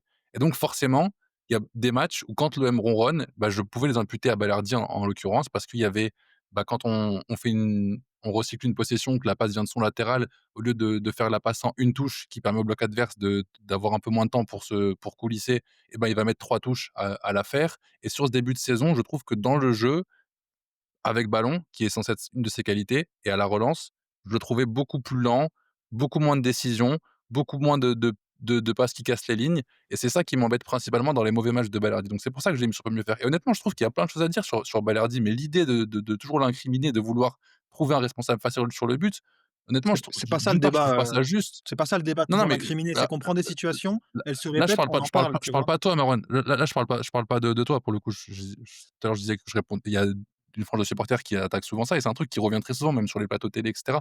J'ai l'impression que c'est un peu le débat facile, et j'en ai parlé justement avec Romain Canuti, je me rappelle à l'époque, et lui-même concédait qu'effectivement, d'un point de vue journalistique, c'était devenu un peu une tête de Turc, et c'était un peu le sujet facile dès que l'OM prenait un but. Donc moi, Mais c'est toi, juste ça que je veux Tu combattre. ça comment? Parce que Balerdi, quand il arrive, personne le connaît à l'OM. Donc pourquoi est-ce qu'il est devenu une tête de turc? Entre guillemets. Moi, je le défends pas du tout Ouais, j'aime pas ça, alors, tu vois? Mais Au moins, il pourquoi paye selon son toi? honnêtement, c'est une très bonne question. Les réponses que j'ai et auxquelles j'ai déjà pu réfléchir dans le passé quand je me demandais justement pourquoi on a pu en arriver là avec lui, c'est que déjà, il arrive, je pense, très jeune. Il fait des erreurs sur ses débuts pour le coup, parce que c'est un défenseur central qui prend des risques dans son jeu, qui veut souvent intervenir en étant tranchant, donc forcément quand ça rate, ça donne des situations ridicules où l'adversaire, on dirait qu'il l'a froissé et qu'il l'a humilié. Alors qu'il y a des défenseurs, tu prends l'exemple de Van Dijk, tu aucune image de lui où il se fait souiller. Parce que justement, c'est un défenseur à réaction pour le coup, alors que Balerdi est un défenseur plutôt proactif, et donc du coup, ça donne des situations où quand tu prends un crochet, ça donne un aspect ridicule. Donc je pense qu'il y a de ça. Il y a aussi son aspect, gentil garçon, tu vois? Quand tu regardes comme ça, il a pas une tête de méchant. Donc forcément, il a une tête de victime facile un petit peu, que tu peux expier quand tu dois pointer du doigt des problèmes. Il y a rien de rationnel dans ce que je dis là, hein, c'est très subjectif, mais j'ai pas malheureusement plus d'éléments concrets à apporter à ta question, que je trouve très bonne, Marwan. Si tu as des éléments, je veux bien que tu me les Je partages. vais laisser Max, Moi, j'ai une embrayer. question. J'ai une question et je vais lancer, Opti, là-dessus. Et elle est forcément un peu piquante, mais c'est pour aller au cœur du débat parce que là, des performances, on a quand même passé un peu sur, son statut. Est-ce que Balerdi est un leader, est fait pour être un leader de défense, parce que c'est le cas à l'OM depuis quelques années, parce que c'est devenu le joueur le plus, si je dis pas de bêtises, c'est lui maintenant le plus vieux depuis que Rongier est parti. C'est lui qui est le plus ancien au club. C'est lui qui est le plus souvent titulaire ces dernières années. Il a toujours été à côté de quelqu'un qui partait grossièrement au bout d'un an, si je dis pas de bêtises. Mbemba, Gigot, j'en passe. Aujourd'hui, c'est d'autres qui ont peut-être une expérience plus grande que lui. Du coup, la question, est-ce qu'on n'a pas fait d'un défenseur, qui n'avait peut-être pas les épaules pour l'être, un leader, et tu te retrouves aujourd'hui dans cette situation où on le juge comme un leader, mais qu'au final, peut-être que c'est aussi notre façon qu'on a eu de l'imposer. Enfin, nous, quand je dis nous, c'est le board, c'est, le contexte, olympien, c'est, le côté, on juge tout et son contraire parfois en une semaine, même si là, j'ai l'impression quand même qu'au-delà de nous 4, mais les positions sur Balerdi sont assez tranchées. Il y a ceux qui l'adorent, il y a ceux qui, n'en veulent presque plus, et c'est très polarisé. Mais pour revenir à la question, est-ce que ce mec-là n'a pas été intronisé leader trop vite, trop tôt? Ou juste intronisé leader alors que peut-être, ça devrait être plutôt un soldat qu'un leader? En fait, moi, déjà, j'ai toujours en tête sa nomination en tant que capitaine. Elle se comprend d'un point de vue humain, parce que je pense que et Benatia et Balerdi voulaient l'intégrer, en tant que pierre angulaire, et aussi, le garder sur le long terme. Mais Mais pour moi, rétrospectivement, heu, enfin, il est nommé capitaine à l'intersaison entre la 23-24 et la 24-25. Mmh. La saison d'avant, malgré une excellente saison sous Tudor et une saison où il se révèle parce que je rappelle qu'avant la saison, sous Tudor, c'est un mec qui est à 2 doigts de signer, à Bologne pour moins de 10 millions d'euros. Il restera finalement à l'OM et après des débuts, enfin pour moi les débuts étaient bons, mais il y a un match, qui a marqué tout le monde, c'est la sortie à la 30e Lille, je crois. contre le LOSC Mmh. contre le Contre LOSC. l qui est en plus pardon, mais c'est un Je vais le ajustement dire. tactique et c'est pas ouais, pardon. Je vais le dire, t'inquiète pas. Et pour moi, il sort parce qu'il est un jaune et surtout il sort parce que Kolasinac doit vite déguerpir du couloir gauche et Nuno Tavares venir, manger ce couloir parce qu'on était en train de se faire, oblitérer par Lille, avant ça. Et Donc Zegrova particulièrement. donc Ounas c'était Ounas? même Et pas que Ounas. pour lui et il me semble que Tudor l'avait dit d'ailleurs en conférence de presse et après ça, il fait une top saison et du coup à l'intersaison 23-24, il est plus un sujet, donc il reste à l'OM. Au début de saison, il se bat pour sa place avec Chancel et Gigot et il part pas titulaire. Alors viendra cette campagne européenne où il pondra, comme l'a dit Younes, des matchs extraordinaires contre l'Atalanta et le Benfica. Mais pour moi, le nommer capitaine à l'intersaison d'après, c'est faire passer d'un mec qui, la saison d'avant, part pour se battre pour sa place à titulaire la saison d'après. Pour moi, c'était trop de responsabilités d'un coup pour un mec qui, en plus, avait toujours été un sujet et dont il fallait peut-être arrêter d'en faire un sujet ou encore moins le mettre sur le devant de la scène. Ouais, mais le Bon, vestiaire, alors au final, dans le vestiaire, il est important, tu vois? Et quand tu regardes dans les images, moi franchement, je l'aime bien Balerdi parce que c'est un top gars, tu vois? J'ai mes réserves sur, son plafond, sur, son profil et mmh, cetera. Mais c'est un top gars, on le voit, c'est un mec qui conseille les jeunes et cetera. Et c'est vrai que dans un club qui bougeait chaque été, je sais pas ce que tu en penses au petit, mais, bah, voilà, au bout d'un moment, les seules pierres sur lesquelles tu pouvais te raccrocher, bah, c'était Balerdi, parce que tout le reste bougeait, ouais, tu ouais. vois? Et comme tu l'évoques, tu as l'aspect hors terrain et j'ai en tête et je pense qu'il y en a plein d'autres, tu vois? Mais j'ai en tête Paul Lopez qui racontait avoir traversé presque une dépression, je crois. Je sais même pas s'il avait pas prononcé le mot et où il avait dit que Léo Balerdi était un des joueurs qu'il avait le plus aidé. Donc ce côté humain-là, il pèse aussi. Il y a tout cet aspect qu'on voit pas et que moi, j'évoque seulement le terrain et la promotion un peu trop rapide aux yeux d'un spectateur. Mais enfin, ils ont leur raison de l'avoir nommé le brassard et au final, il est capitaine d'une équipe qui a fini 2e de Ligue 1 donc ils ne sont pas tant trompés que ça, si jamais on on suppose qu'ils se sont trompés. Donc pour moi, il y a trop de débats autour du mec et ce brassard-là, c'est un brassard, je sais pas, il est jaune fluo ou je sais pas, je croyais mettre le brassard respect Ligue des champions là, mais c'est un brassard de keuf le truc, c'est un brassard fluorescent, tu vois que lui. Frère, c'est bon. Mais tu Heu, soulignes un excellent déjà point, hein. Tu soulignes un excellent point, hein. mais déjà, on fait autant de débats sur lui, je crois que c'est parce qu'il est titulaire avec tous les coachs qui l'ont eu à l'OM. Alors Donc ça, c'est déjà pas vrai. peut-être que si, Bah, j'ai regardé cet si, après-midi encore. avec qui il est pas titulaire, dis-moi? Alors sous, Villas-Boas, Il sous a la deuxième 12 ans, saison. frère. Bah, Au il tout l'a il l'a début. jusqu'en février, il est pas titulaire, il l'a même sorti, il l'a même arraché en conférence de presse, mais voilà. Sous Sampa, la première saison, enfin la saison Sampa. Saison Sampa, il fait 1000 Non, non, minutes. il est pas titulaire avec Tudor, c'est vrai. Avec Sampa, c'est vrai. Il fait 1000 minutes, donc ça fait déjà 2 saisons. Après, bah, Non, après c'est vrai, après c'est le vrai. reste, il est titulaire, tu vois? Mais c'est pareil, il a Oui, été il était titulaire avec très tous jeune. ses coachs. Il a eu Non, non, c'est des vrai. passages, mais en fait, ce qui est le plus intéressant là-dedans, c'est ce que tu disais. C'est qu'en fait, il y a trop de débats et moi, je pense qu'au début, il y a eu un bashing qui était abusé sur Balerdi, où vraiment ça allait loin, comme les gens ont su le faire aussi avec Vitinha ou qu'il soit bon ou pas bon, tu vois? Le niveau sportif ne justifie jamais, en fait, un tel niveau de lynchage. Aussi, le mec peut mettre 5 buts contre son camp, c'est pas le souci et je pense que derrière, il y a eu une surcompensation, en fait. C'est que tu as des mecs qui te disaient: «Ça va être le libéraux du Barça dans 2 ans» et cetera, alors qu'en fait, bah, finalement, c'est un joueur qui, au bout de 5 saisons et demie, est toujours à l'OM. Il y a jamais eu de grosse offensive pour venir le chercher à l'OM et on sait très bien, il y a jamais eu d'offre de 40 millions où on dit: «Bah, tiens, là, je vais te le chercher». Il y a eu des discussions entre guillemets avec la Juve cet été qui n'est pas capable de mettre 40 plaques. Au final, on est sur un joueur qui est toujours à l'OM dans un club qui normalement n'a pas les moyens de retenir, si un gros club arrive. Je pense qu'il y a aussi une raison, c'est que c'est un joueur qui a des très grosses qualités, notamment sur l'homme. Younes citait à raison le match, dans son duel avec Scamacca où moi je pense qu'il l'éteint. Vraiment, il l'éteint, c'est un match de top défenseur, mais dans son registre. C'est que Balerdi, quand il doit gérer un mec qui est devant lui, sur lequel il peut se focaliser, je pense qu'il y a pas beaucoup de défenseurs en Europe qui sont meilleurs que lui.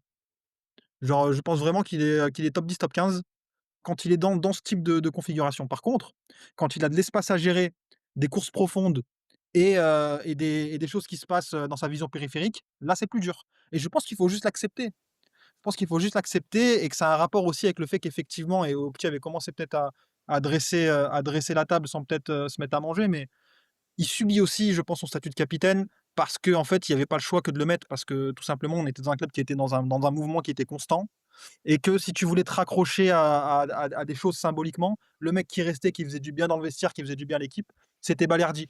Aujourd'hui, moi, je pense qu'il va être titulaire à l'Olympique de Marseille et il doit l'être parce qu'il va avoir des mecs qui, à côté de lui, peuvent assumer ce rôle et peuvent le décharger peut-être de choses dont il ne pouvait pas gérer avant. Et pour le coup, il était fautif à raison. C'est que Balerdi a du mal à se déjuger. Il a un plan A pour répondre, pour défendre. Derrière, c'est compliqué quand ça ne fonctionne pas. Souvent, il se focalise sur le ballon ou sur le côté où il y a le ballon et ce qui se passe autour de lui, c'est un peu compliqué. Et c'est pour ça que moi, en tout cas, je trouve que c'est assez flagrant. Mais vous avez le droit d'avoir d'autres visions, que ce soit contre le PFC, que ce soit contre Rennes, à d'autres moments aussi. C'est plus compliqué pour lui et je pense que ça va lui faire du bien d'avoir des mecs qui sont peut-être meilleurs que lui aussi. On va peut-être en tirer la quintessence à ce moment-là. Et merci Marwan. On rappelle que c'était pas toi, hein, qui avait fait la grève de la faim devant la Non, commanderie pour, contre Balerdi, non, non, non. au moment où ça chauffait vraiment contre, pour lui. Younes, question: comment on gère désormais, ou comment doit-il être, géré m maintenant qu'il est entouré, sur sa gauche et sur sa droite de 2 joueurs, en l'occurrence à mon sens, Aguerd et Pavard, qui sont d'une part plus expérimentés et deuxièmement peut-être à débattre, mais en tout cas potentiellement plus fiables que lui, alors même qu'il a ce fameux brassard et qu'il est censé, comme tu le disais, tout à l'heure, être un peu ce fameux chef de défense comme chaque défense a besoin. Comment tu gères ça aujourd'hui? Est-ce ou voilà, j'en dis pas plus, je t'oriente pas. Non, pas de souci, mais juste en 2 mots sur la question précédente, parce que j'ai pas répondu, mais dans ce que vous avez décrit du leader, c'est que et c'est spontanément, je pense, le cas pour beaucoup, c'est qu'on a l'image du gueulard, du mec qui secoue tout le monde, qui remonte tout le monde, qui a des épaules très larges. Honnêtement, je pense que Balerdi, il est pas nommé capitaine pour ça. Il est nommé capitaine parce que c'est un homme de vestiaire, comme le soulignait Marouane, c'est quelqu'un de très calme, quelqu'un de très bienveillant et on a beaucoup d'images qui en témoignent. Le témoignage de Paul Lopez, les images avec Luis Enrique, qui dans son ascension de l'année dernière expliquait que Balerdi était très important pour lui, il a beaucoup conseillé. Il y a un truc aussi, que beaucoup de supporters ont oublié, mais quand Harit revient, en 2021, Balerdi fait partie de ceux qui ont accepté de Oui, il baisser baisse, leur ouais. salaire pour permettre à Harit honnêtement, Marouane le rappelle très bien, il est pas titulaire à cette époque-là. Je vois pas au nom de quoi, il a levé la main pour dire: «J'accepte de baisser mon salaire». Il y avait rien qui C'est une l'obligeait baisse ou un à faire ça report? Il me pour semble le que c'est un coup. report de salaire, Un hein? report. Ouais, c'est un Ouais, report, ouais. alors, pardon, oui, effectivement, effectivement. Mais dans tous les cas, visiblement, tous les joueurs ne l'ont pas fait. On a dû demander à Balerdi de le faire ou lui l'a fait et c'est quand même à Il y avait souligner, même Alvaro si, aussi, je crois, Il avec lui. y avait Alvaro, ouais, Alvaro, effectivement. À la l'échelle des légende.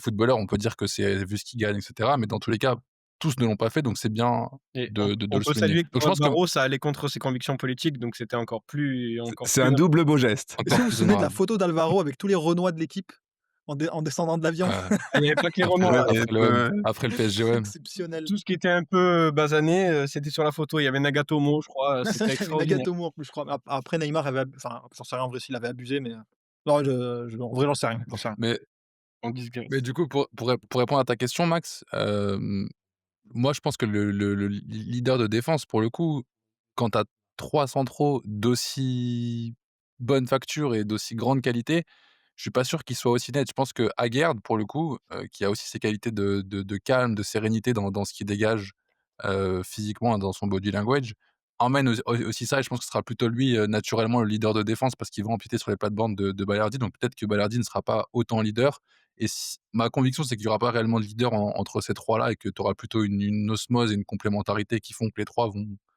agir un peu pour un. Donc je suis pas sûr que Balerdi soit dans ce rôle de leader de défense comme il l'a été à l'Olympique de Marseille et c'est pour ça que je pense qu'on verra un très bon Balerdi cette saison et j'espère aussi qu'il va progresser, sur les points qu'il a améliorés parce qu'il en a encore malgré son âge, 27 ans, c'est pas un âge abouti pour un défenseur central. Donc je pense qu'il va encore progresser et il est en très bonne compagnie pour le faire. Donc par rapport à ta question, je pense pas que ce soit le leader de défense, cette saison et je pense pas qu'il y en ait un particulièrement. Dernière question pour tous les 3, sauf si vous avez des petites choses à ajouter sur, le débat. On fait toujours le jeu des pronos en fin de match. On va faire le jeu des pronos sur la carrière de Balerdi, pour voir si on est aussi bon que quand il s'agit de pronostiquer les matchs. Hem, pour tous les 3, dans 2 ans, où est-ce qu'il est et avec quel rôle? Alors pas forcément un club précis parce que c'est délicat de sortir un club, mais vous pouvez me sortir, un championnat, un chapeau Ligue des Champions, ce que vous voulez, mais pour avoir une petite idée de où vous l'imaginez dans 2 ans, en sachant qu'il peut aussi être à l'OM. Ça m'étonnerait, mais vous avez le droit de le penser. Alors là, je vous laisse répondre en premier parce que elle est pas facile Au là. petit, tiens.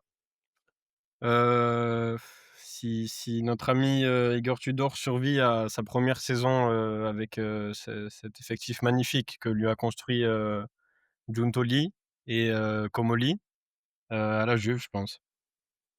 À la Et Juve. dans quel rôle? Et dans quel rôle? Ah, Titulaire, bon, là, si pour la le coup, concurrence est toujours avec, Federico Gacci, Pierre Kalulu et comment il s'appelle, Erkeli, je pense que ça sera titulaire. très bien. Younes? Moi, je le vois en Italie, un top 3 italien. Je pense que Mehdi Benatia va l'orienter ou le conseiller, sur le choix d'Italie. C'est un choix que lui-même a fait dans sa carrière et qui a été bénéfique, hein. Quand il part à l'Udinese, il a quasiment pas de référence en France, à part en Ligue 2 et l'Italie lui a beaucoup apporté dans sa carrière, donc je pense qu'il l'orientera vers l'Italie et je pense qu'il a les qualités pour performer là-bas. Il a ce vice, propre aux défenseurs argentins et il l'a bien ancré en lui et ça lui servira beaucoup, je pense, pour le jeu italien et c'est aussi le terrain de jeu parfait pour lui, pour gommer un petit peu ses petits sautes de concentration et les petits défauts, qu'il a encore. Et enfin Merwan? C'est très dur à dire parce que moi, je pense que le bon moment qu'il aurait peut-être dû saisir pour aller le plus haut possible, c'était cet été et je pense qu'il aurait pu le saisir et moi, en tout cas, si j'avais été son agent, je lui aurais conseillé de partir. Hem, Et pour aller où du Moi, coup, je pense que cet cet été, été? il aurait pu viser un gros club européen. Je pense que cette saison, c'est là où la mariée était la plus belle et il aurait pu finir dans un Atlético Madrid, par exemple, tu vois? Après, moi, si on Donc vous le voyez quand même tous assez haut, alors moi non, non, enfin, dans un plus club maintenant, qui enfin, qui qui va jouer le titre, dans un grand alors championnat. moi non, enfin, maintenant non. Parce que je pense qu'il a pas les qualités, par exemple, pour, s'adapter. Imaginons que demain il signe au Barça. Je pense pas que c'est un joueur qui est capable de jouer leur jeu, avec, autant de minutie, par exemple. Je pense qu'il a besoin de Mieux que Ronald Araujo, tu veux? pardon? Parce que là-bas, ils en ont deux trois quand même qui jouent très mal leur jeu, hein. Ah, ça c'est sûr, mais après les consignes, ils sont, en tout cas, ils détonneraient pas vu les L'Uruguayen est quand même un sacré cheval de Troie, quand il joue, non, mais du côté du pour Barça. moi pour moi, faut qu'il joue dans une équipe, qui a vraiment la manie de vouloir contrôler les courses, parce que lui, il a vraiment Mmh. cette manie-là et je pense que si jamais il y a une équipe dans laquelle il doit aller, allez, certains avaient cité l'Inter parce qu'il y avait aussi cette manie de contrôler les courses. Mais je pense aujourd'hui que ça va dépendre de sa saison et ça m'étonnerait pas, par exemple, que, face à la déception de ne pas pouvoir le vendre 45-50 comme on avait voulu l'été, qui reste à l'OM, qui reste à l'OM un petit moment. Encore. Encore. Ça m'étonnerait pas. A a Parce que je pense qu'on n'arrivera pas à le vendre à un top européen parce que je pense pas que ce soit un défenseur de ce calibre-là. Mais, avec du coup un statut de plus en plus renforcé. ou pas, ou pas. Le truc, c'est qu'il peut potentiellement se moyenniser, mais en fait, le truc, c'est que c'est ça qui est compliqué dans le football d'aujourd'hui, c'est qu'il y a des défenseurs qui font des erreurs qui vont très haut aujourd'hui. Tu regardes un Upamecano, tu regardes un Konaté et cetera, c'est des défenseurs qui font des erreurs. Après, avec une prévalence qui est moindre à Balerdi, même Aguerd, c'est un défenseur qui fait des erreurs, hein, de base, hein, et pour avoir parlé Mmh. avec un directeur sportif qui est quand même coté sur le marché européen, il me disait qu'aujourd'hui, il y avait un certain nombre de défenseurs qui avaient ce profil-là, qui faisaient des erreurs, mais qui arrivaient à être vendus 35-40 à des clubs de premier plan. Donc pour moi, Balerdi, ça m'étonnerait pas non plus qu'il fasse le chemin un autre chemin. Donc, Il y en a un Ouais, qui a été les vendu 80, je crois, cet été et qui défend les couleurs d'un club qu'on a affronté. Dommage qu'il était pas là d'ailleurs, parce que sur un malentendu, il prenait rouge sur Pierre-Emerick. ah oui, comment il s'appelle, Huysen? Ouais, Ouais. sur un sur un Après malentendu, Huysen, qui il a non 20 mais ans. Il en a plus 27, ouais. 2 ans. Ouais, mais le problème de ce genre de défenseur justement, c'est qu'on a l'espoir qu'ils gomment leurs erreurs au fil du temps et on se rend compte qu'en fait, ils finissent par ne jamais réellement les gommer et en l'occurrence pour, Balerdi, c'est pas anodin que son profil plaise quand même ou en tout cas le ce type de profil-là plaise quand même. C'est parce que leurs qualités sont tellement fortes par rapport à d'autres défenseurs en fait que tous les clubs, tous les DS ont la prétention de penser qu'ils vont pouvoir capitaliser sur les qualités et réussir à leur faire gommer Après il est à l'OM, ces Balerdi, défauts-là. il a pas bougé depuis 5 ans alors que c'est un des profils les plus Non mais bankable, sur le continent quand même, le «sien» entre guillemets, celui qu'on lui dresse quand même. bah, moi, de ce que je sais, enfin, et c'est quelqu'un de fiable qui me l'avait dit, il y a eu une certaine grosse offre d'un club qu'on a cité en plus, La Juve? qui a non, pas la Juve, L'Atlético? un autre, En janvier dernier. ouais, Bah, ouais. et enfin, ça reste une offre, d'un top Bah, club, tu vois? tu vois, par exemple, c'est super intéressant parce que pourquoi moi j'avais cité Atlético? Ça défend comment l'Atlético? Franchement, ça défend de toutes les s'il y a bien un truc qu'on peut pas reprocher à Atlético, c'est de tout savoir faire sur le plan Non, mais défensif. généralement, sur l'ensemble du mandat Simeone, c'est pas des équipes qui jouent leur jeu. Mais après, qui joue leur jeu? Il y a des Moi, gars, je parle de enfin, après, à jouer leur jeu. Jouer leur jeu, ça veut pas dire jouer comme anti-flic. oui, Ça veut oui, dire avoir une certaine rigueur dans l'alignement. Déjà, c'est un prérequis oui, dans oui. quasiment toutes les défenses, tu vois? Mais c'est quand même des équipes qui jouent de façon assez compacte et sur l'homme. Tu vois ce que je veux dire? Et pour moi, c'est là que ça fit. Et tu regardes sur, 5 ans ou 6 ans et demi, avec un des profils les plus «bankable» entre guillemets, en tout cas celui qu'on lui dresse, bah, il est toujours à l'OM. C'est que quand tu regardes les mecs, Huijsen, ils vont le chercher à Bournemouth. Saliba, il est resté une saison à l'OM.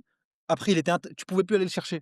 C'est qu'au bout d'un Ouais, mais moment, c'est Saliba, quand même révélateur d'un certain truc. C'est que Balerdi, Ouais, pour enfin, moi, il y a Saliba, il a fait Saint-Étienne et Nice, oui, hein, quand oui, même mais ce avant que je veux l'OM, dire, hein, c'est pour qu'il le est coup. parti très jeune dans un top club. Après, il s'est entre guillemets «cassé la gueule», parce que enfin, il s'est pas cassé la gueule, mais mmh. Arteta n'en voulait pas.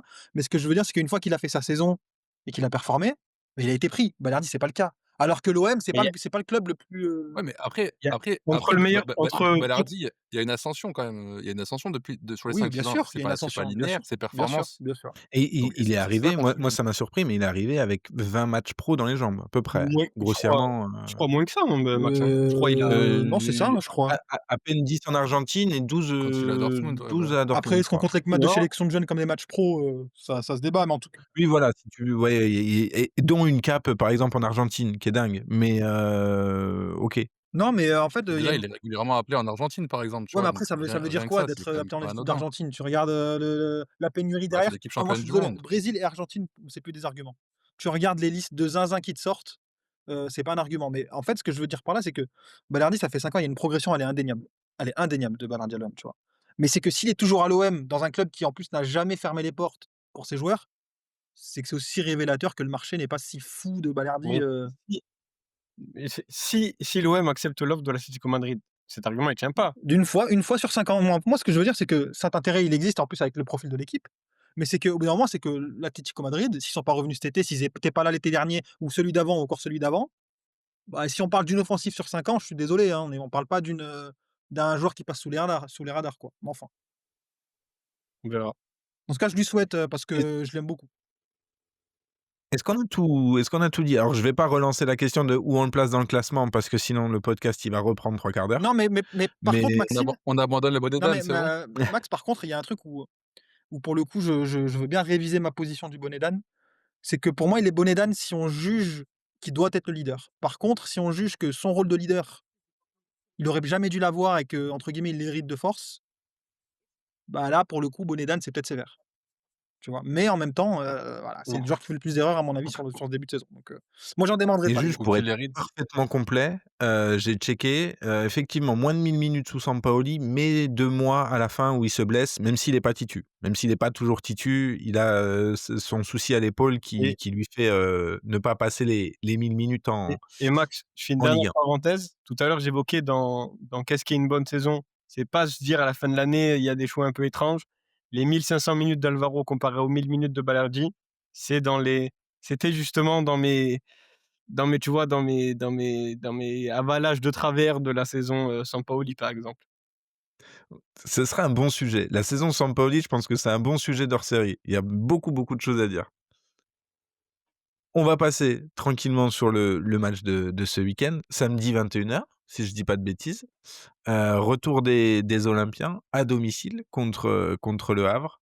Le Havre, 14e, 6 points, une seule victoire, parfois mal payée sur, ce début de saison. C'est pas la pire équipe, loin de là, et je pense l'OM a affronté des équipes qui étaient bien inférieures à ce Havre-là, qui va malgré tout devoir, venir, à l'extérieur, là où ils n'ont pris qu'un tout petit point, c'était à Metz. Pour tout le reste des matchs à l'extérieur, c'était des défaites, côté havrais.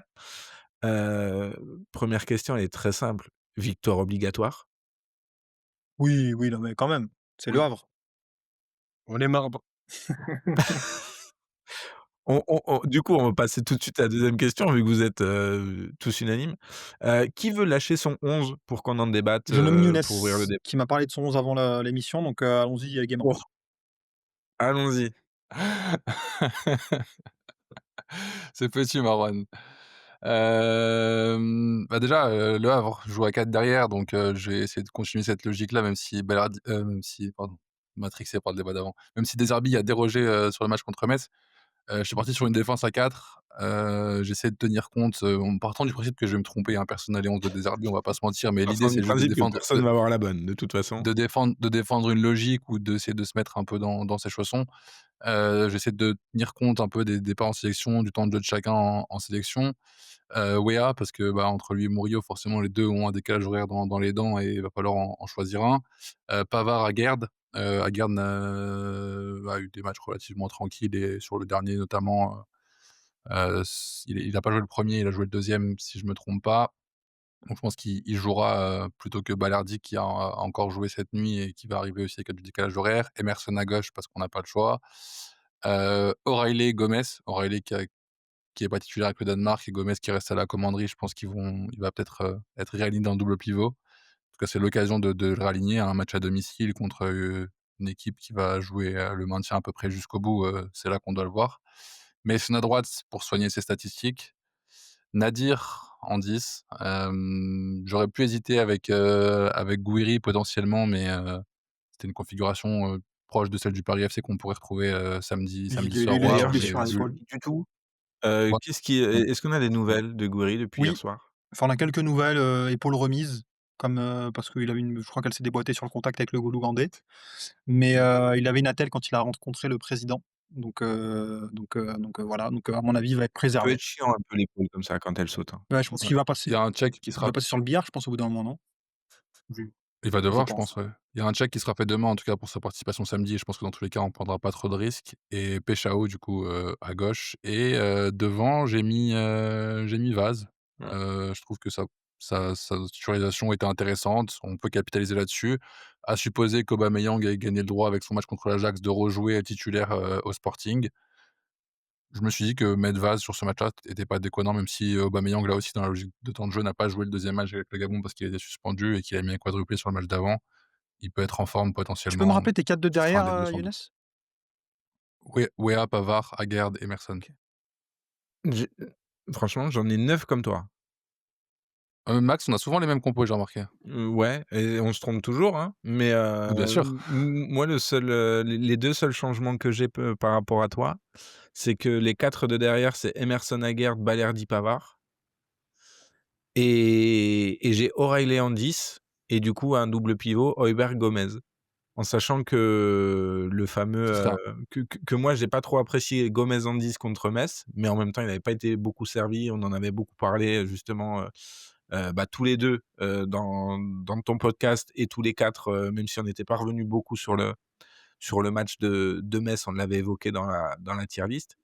Peut-être que O'Reilly en 10 et Gomez derrière, c'est peut-être la alors, bonne formule à tester. De je toute pense façon, c'est pas contre le Sporting qu'il va falloir tester des choses, donc non, c'était c'est peut-être sûr. Mais je l'occasion. pense que si tu pars avec cette compo-là, je pense que l'animation serait différente et que tu serais proche de ce qu'on a eu contre Lorient avec, du coup, Højbjerg dans le rôle de Kondogbia, un peu seul devant la défense et du coup, sur ses côtés, Gomez et Aurel pas vraiment un rôle de 10. Je pense, hein. Enfin, en tout cas, c'est comme ça C'est que possible aussi. je verrai Après, l'animation. à voir côté Havre si de toute façon j'ai bien l'impression qu'on va assister encore à un bus et 2 mecs supersoniques sur les côtés qui vont essayer de trouver. Même si, et ça m'a surpris et agréablement surpris, c'est quand même une équipe qui essaye de jouer, peu importe l'adversaire et peu importe, la configuration domicile ou extérieur, ils essayent quand même d'avoir, quand ils ont le ballon, de pas faire n'importe quoi avec et ils ont deux trois joueurs ils sont capables de remonter, un petit peu le ballon balle au pied, ce Ouais, c'est pour qui ça en fait, à mon avis, une équipe qui ne descendra pas. Mais ça, c'est un avis très je perso. ta je tablerais pas sur le bus, personnellement, pour Le Havre. Bah, c'était un peu obligé quand même, hein. Si tu veux pas te faire, quand Ouais, ils après, ont tout dépend ce qu'on appelle bus pour le coup, mais je Didier pense que Digard est quand même pas le plus grand adepte du football total. Non, Avec mais il tout le rendait respect que compte j'ai à pour tout ce qu'il a il fait. il rendait compte à Mathieu Bodmer qui est un adepte du football total. Quand on l'a joué en plus à chaque fois contre l'OF, c'était des matchs comme ça, c'est des matchs, bus. Des matchs bus, au Vélodrome notamment, c'était assez compliqué et pour revenir sur la compo de Younes, je la trouve très cohérente. Moi, je l'aime bien. Je pense pas qu'il mettra Vaz en pointe, je pense qu'il va repartir sur Obama. Nadir, je suis pas sûr non plus mais le truc, c'est qu'en même temps, je me dis que je doute qu'ils mettent O'Reilly en 10, vu à quel point je pense qu'il a trouvé sa certitude dans le double pivot et c'est vrai que, bah, pour le coup, je donne un peu ma langue au chat pour ce 3e élément au milieu de terrain. Hem, Na Donc Ça peut Gomez, être Aurélien, Vermiren, c'est non? sûr pour vous? Vermiren? Go Vermiren. Bah, tiens, le voilà, je l'avais oublié. Vermiren, pour moi, en tout cas, c'est le bon moment aussi de le faire jouer. Je crois qu'il a joué avec les espoirs, belges, si je dis pas de bêtises? Ouais. Ouais. On l'a couvert d'éloges il y a 15 jours et tu l'as Ouais, oublié là, c'est ça dingue, montre hein. bien à quel point on s'est tous C'est dingue, embourgeoisés, c'est c'est terrible. dingue. Exactement, on s'est embourgeoisé donc ouais, non, bah, écoute, pourquoi pas moi un duo milieu de terrain, Højbjerg-Vermieren avec, Gomez ou O'Reilly, en 10. Même si j'aime pas Opti, tu avais autre chose? Moi, je pense qu'avec les 5 jours entre, les 2 matchs, je pense que, par exemple, mettre Aubameyang, enfin le match suivant contre le Sporting, je pense que mettre Aubameyang ou Højbjerg, et les reconduire, en Ligue des Champions, c'est pas choquant. Donc je pense qu'ils peuvent jouer. O'Reilly, s'il joue, je le vois pas dans une autre position que le double pivot. Parce que d'ailleurs, De Zerbi l'a rappelé, je crois, après le match contre Metz, que le gaucher pour lui, c'était un truc, fondamental et c'est un truc que peu de gens ont noté, mais je rappelle qu'à son premier match à l'OM, il avait même mis Merlin dans le double pivot. Donc, c'est les gens doivent pas oublier que c'est un truc qui lui tient particulièrement à cœur et qu'avec O'Reilly, il a plutôt trouvé un joueur qualitatif à ce poste-là. Et je pense qu'Aiden Riley va jouer aussi, hein, parce qu'il a très peu de temps de jeu. Léo revient d'Amérique du Sud, Ouais, c'est un bon point ça. donc je pense que Aiden Riley va jouer tu mets aussi. Vermieren au Et milieu? pour le reste, Moi, j'étais parti du principe que vu que le match était samedi et pas vendredi, contrairement à la trêve précédente, les Argentins auraient sans doute, un peu plus de temps de jeu ou qu'il y aurait moins de risques de ne pas les voir, en tout cas. Mais c'est possible aussi que, pour ce type de match-là, peut-être on n'a pas parlé du gardien, mais pour vous, Ah, est-ce que Rouli, je notre, pense. notre ami hollandais, vit sa 2e Je titularisation? pense que ouais. possible, hein. Je pense que ouais, il faut qu'il mérite ses encouragements et De Zerbi a écouté le il a écouté la tier list donc il dit: «Ah, je vais pas leur donner tort». Je pense ça sera pour la coupe de France comme l'an dernier, hein, pour Delange. Bah, justement, si on peut lui donner en Ligue 1 et pas en Coupe de France, moi Effectivement, ça nous a porté un peu ça préjudice, m'arrange. contre Lille. Les matchs à domicile, en retour de trêve, quand Rouli revient d'Amérique du Sud, ils sont pour les frais et la coupe, on la laisse pour le mec qui plonge sur les coups de pied arrêtés. J'ai la ref, malheureusement. Petite balle perdue, Ah mais balle très honnête pour le coup, très factuelle. Je pense que c'est la défaite que j'ai le plus en travers de la gorge la saison dernière, donc j'aimerais pas Ah revivre largement. le même genre de scénario. Et L'ascenseur émotionnel auquel on a eu le droit en Ah, 15 ou 16 minutes, mmh, mmh mh. Si on se projette, pour les 5-10 dernières minutes du podcast sur le second match, sans doute le plus important de la semaine, celui au Sporting.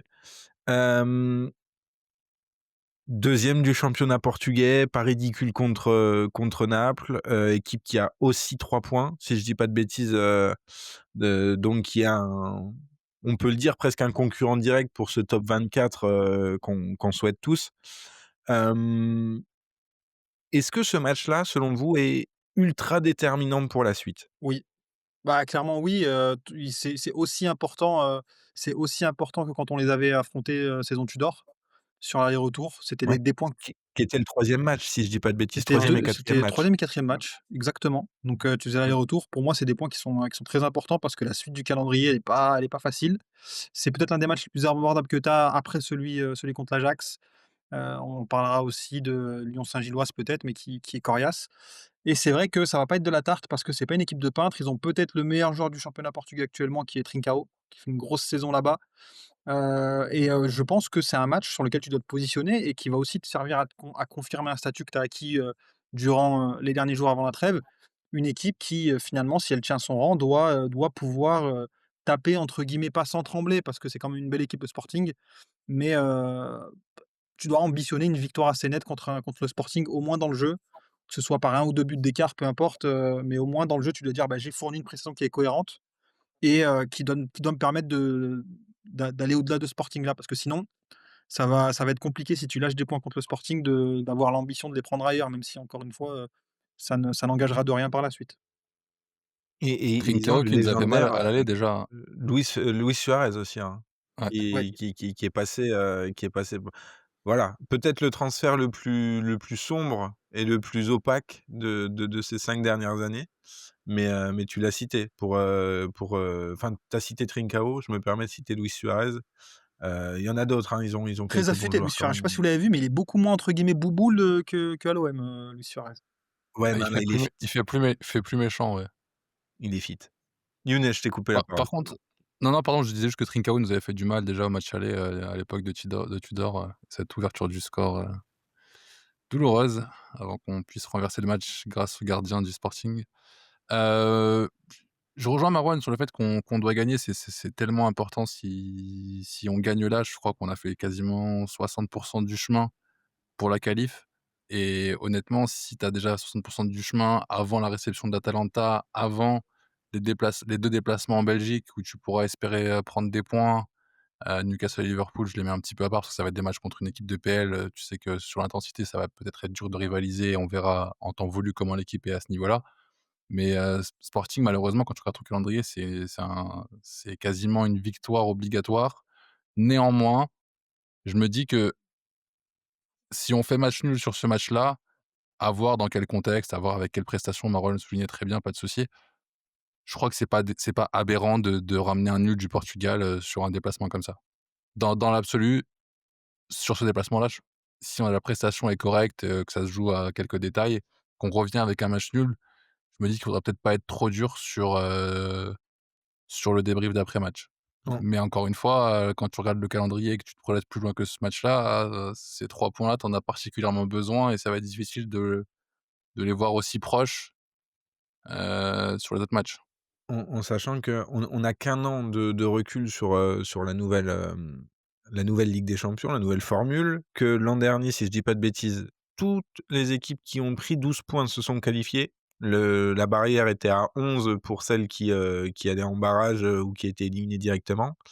11 moins 3 de différence. C'est ça, et que malgré tout, tu as des équipes comme City, comme le PSG, qui ont tremblé jusqu'au bout alors que d'autres comme, qui étaient tout en haut. Je me souviens du Barça, de Monaco, ont rapidement, scellé leur place dans le top 8 et donc pour certaines, alors pas, je crois que le Barça fait 18 sur ne perd pas un match, mais en tout cas, Liverpool aussi. il y a quand Qui fait même que l'idée que certaines équipes qui seront qualifiées vont fatalement peut-être tronquer les J7 et J8 parce que tu vas avoir des équipes qui seront déjà éliminées bien faibles et des équipes qui seront, en année coupe du monde bien fortes et qui auront un calendrier surchargé à gérer. Vont peut-être pas non plus, laisser trop de plumes si elles sont déjà, qualifiées. Au petit, victoire obligatoire, au Portugal? Franchement, victoire obligatoire, ça quand C'est même dur, tu vois? C'est c'est quand même ambitieux. gonflé. Parce que le Sporting, ça reste une équipe, sur la scène européenne qui est pas ridicule et que, de tous nos adversaires, je crois que c'est l'un des seuls qui a un effectif bon, je sais pas pourquoi cette année j'ai une obsession avec ça, mais qui a un effectif plus valorisé que toi, en termes de valeur marchande. Parce que c'est quand même pesant je le cite parce que pour moi ça veut dire beaucoup de ce que tu peux attendre d'une équipe. Après Après après ils ont après au perdu petit, quand tout. tu regardes la répartition de la valeur, ils ont Giovanni Kenda qui est une des sensations en Europe, le mec il doit être à valeur Oui, 80. Je pense que ouais, la valeur moyenne des joueurs, à mon avis, elle est en dessous, tu vois? ouais, mais tu as quand même, au milieu de terrain, tu as Hutchman qui est le compère de d'Højbjerg en sélection, titulaire. Tu as Trincao comme tu as dit. Luis Suarez, c'est un mec qui, depuis son départ de l'OM, a empilé les buts et qui a déjà commencé à les empiler là-bas. Derrière, ils ont toujours Ousmane Diomandé, je crois et Ils ont Zeno de Bast. Ils ont 2 bases. Zeno de Bast, ouais. Ouais, voilà. ouais, Ignacio, je citerais Gonzalo plutôt Ignacio. Bah, Ignacio. ouais, mais je crois qu'il joue à Gonzalo Non? Ignacio et de Bast, je crois, récemment. Mais Attention, de base qui vient de se mettre en couple avec une star de c'est télé-réalité, qui? donc les Sérieux? performances peuvent être un peu, Coquin, ouais. altérées, dans les semaines à venir. On sait toujours que c'est une variable, J'ai plus manqué ou moins ça, tiens. fiable dans les performances. Et peut-être Ouais, c'est pire Aquababe qui m'a il l'a Ah, sorti il y a tu 2 comme ça, semaines, ça Max, m'avait tu marqué. comme ça, Voilà. Max. c'est Ouais, je suis une petite chipie. Mais bref, c'est pas le débat. peut-être pire qu'une blessure, la starlette de télé-réalité dans la vie d'un footballeur. Mais donc ouais, je trouve ça dur de dire victoire obligatoire. Mais pour faire un parallèle avec le tennis, gagner là, c'est comme faire un mini break dans un tie break. Alors si Mmh. tu le fais, ça veut pas dire que tu es qualifié. Si tu le prends contre toi, ça veut pas dire que tu vas perdre le tie break. Mais c'est toujours plus confortable de mener la danse. Donc ouais, si tu gagnes là, comme l'a dit Younes, tu auras fait plus de la moitié du chemin ou la moitié du chemin. Heu, Après moi j'ai toujours les souvenirs, on évoquait les souvenirs de douloureux, de l'OM, 2006-2007 je crois, quand tu tapes Liverpool au 2e match et que tu es à 6 sur 6 et Mmh, qu'après tu fais nul je crois au 3e match et tu arrives quand même à pas sortir de ta phase de poule. mmh. Et après, je crois Mais qu'il y c'est a des une points défaite. qu'on serait très bien inspiré de prendre. Déjà gagner 2 matchs d'affilée en Ligue des Champions, on crache pas dessus. Donc ouais, on espère une victoire. Heu Et là, pour le coup, la manière, oui, si on peut les surclasser, pourquoi pas. Mais honnêtement, autant on n'a pas eu de victoire à l'arraché cette année, je trouve, à part peut-être le PFC. Celle-là Strasbourg? Strasbourg? Oui, ouais, oui, ouais, bah c'est oui, vrai. Strasbourg, oui. Pas à l'arraché. Enfin, Ah, et but c'est à un la match qui peut 92e tomber quand des 2 même. ouais, enfin, dans les f dans la forme, elle est à l'arraché. Mais sur le papier, c'est pas elle peut tomber des 2 côtés, ça me choque pas. Tu vois? Que l'OM gagne le match, je trouve pas Non, ça non, bien sûr, immérité. mais tu pars avec le sac quand même au dernier moment, Oui, oui, quoi. c'est vrai que voilà, on a démarré la moto, 2 minutes avant le coup de sifflet final, c'est vrai.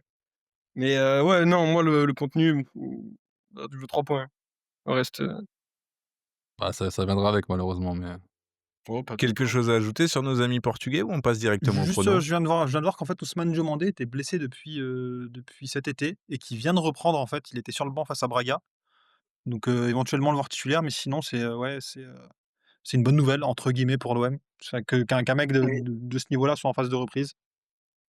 Et un autre truc que je voulais dire, que j'ai oublié de dire, c'est qu'ils ont contre tous les adversaires sérieux, parce que les équipes championnat portugais jouent, 7 matchs sérieux dans l'année, sur la scène européenne et les confrontations directes, entre eux, ils ont tout perdu jusqu'ici. Ça serait bien qu'on soit pas leur première victoire dans un match sérieux. Un nul Même si ou contre Naples, c'était quand même plutôt j'ai pas regardé, équilibré. honnêtement, mais je ne te crois sur Ouais, parole. je dois voir à chaque fois, c'est par un but d'écart max qu'ils perdent contre les gros, entre guillemets, portugais. Ouais. gros match de Bruyne et d'Hojlund sur ce match-là, Ouais, pour Naples. qui sauve un peu, le Certains disent Napoli. que De Bruyne n'a pas fait un gros match parce qu'il met que des pénaux, mais voilà, ça je le dis, j'ai pas regardé le match. Messieurs, je ferai un point prono sur la prochaine émission, mais ça nous empêche pas de donner nos petits pronos sur les 2 matchs à venir. Je donne les miens comme ça au moins c'est lâché. 3-0, 1-1. Ah mais tu jamais optimiste Max, hein. Mais c'est Et c'est c'est alors ça scandaleux, ça hein. c'est un gimmick que je vais garder sur C'est toute une l'année. maladie, hein. Ne me regardez pas avec des grands yeux surpris. Vous savez très bien que 3-0, 0-3, ça n'arrivera jamais chez moi. Ou alors vraiment, va falloir s'inquiéter le jour où ça arrive. Bah, écoute, moi contre le Havre, je vais dire 4-0, comme souvent, et contre le Sporting, je C'est vais vrai. mettre 3-1 pour l'OM. 1-3 1-3, donc. ouais, 1-3. Younes? On a fait 5-1 à domicile contre le Havre l'année dernière. Cet OM a progressé, cet OM doit confirmer, donc 5-0. Elle est belle. Et contre le Sporting, franchement, je rejoins un petit sur la victoire à l'arraché. J'ai envie de la dire en Ligue des Champions, cette victoire qui a le goût du sang, qui est pas 100 méritée. J'ai envie de voir un 1-2. Victoire 1-2.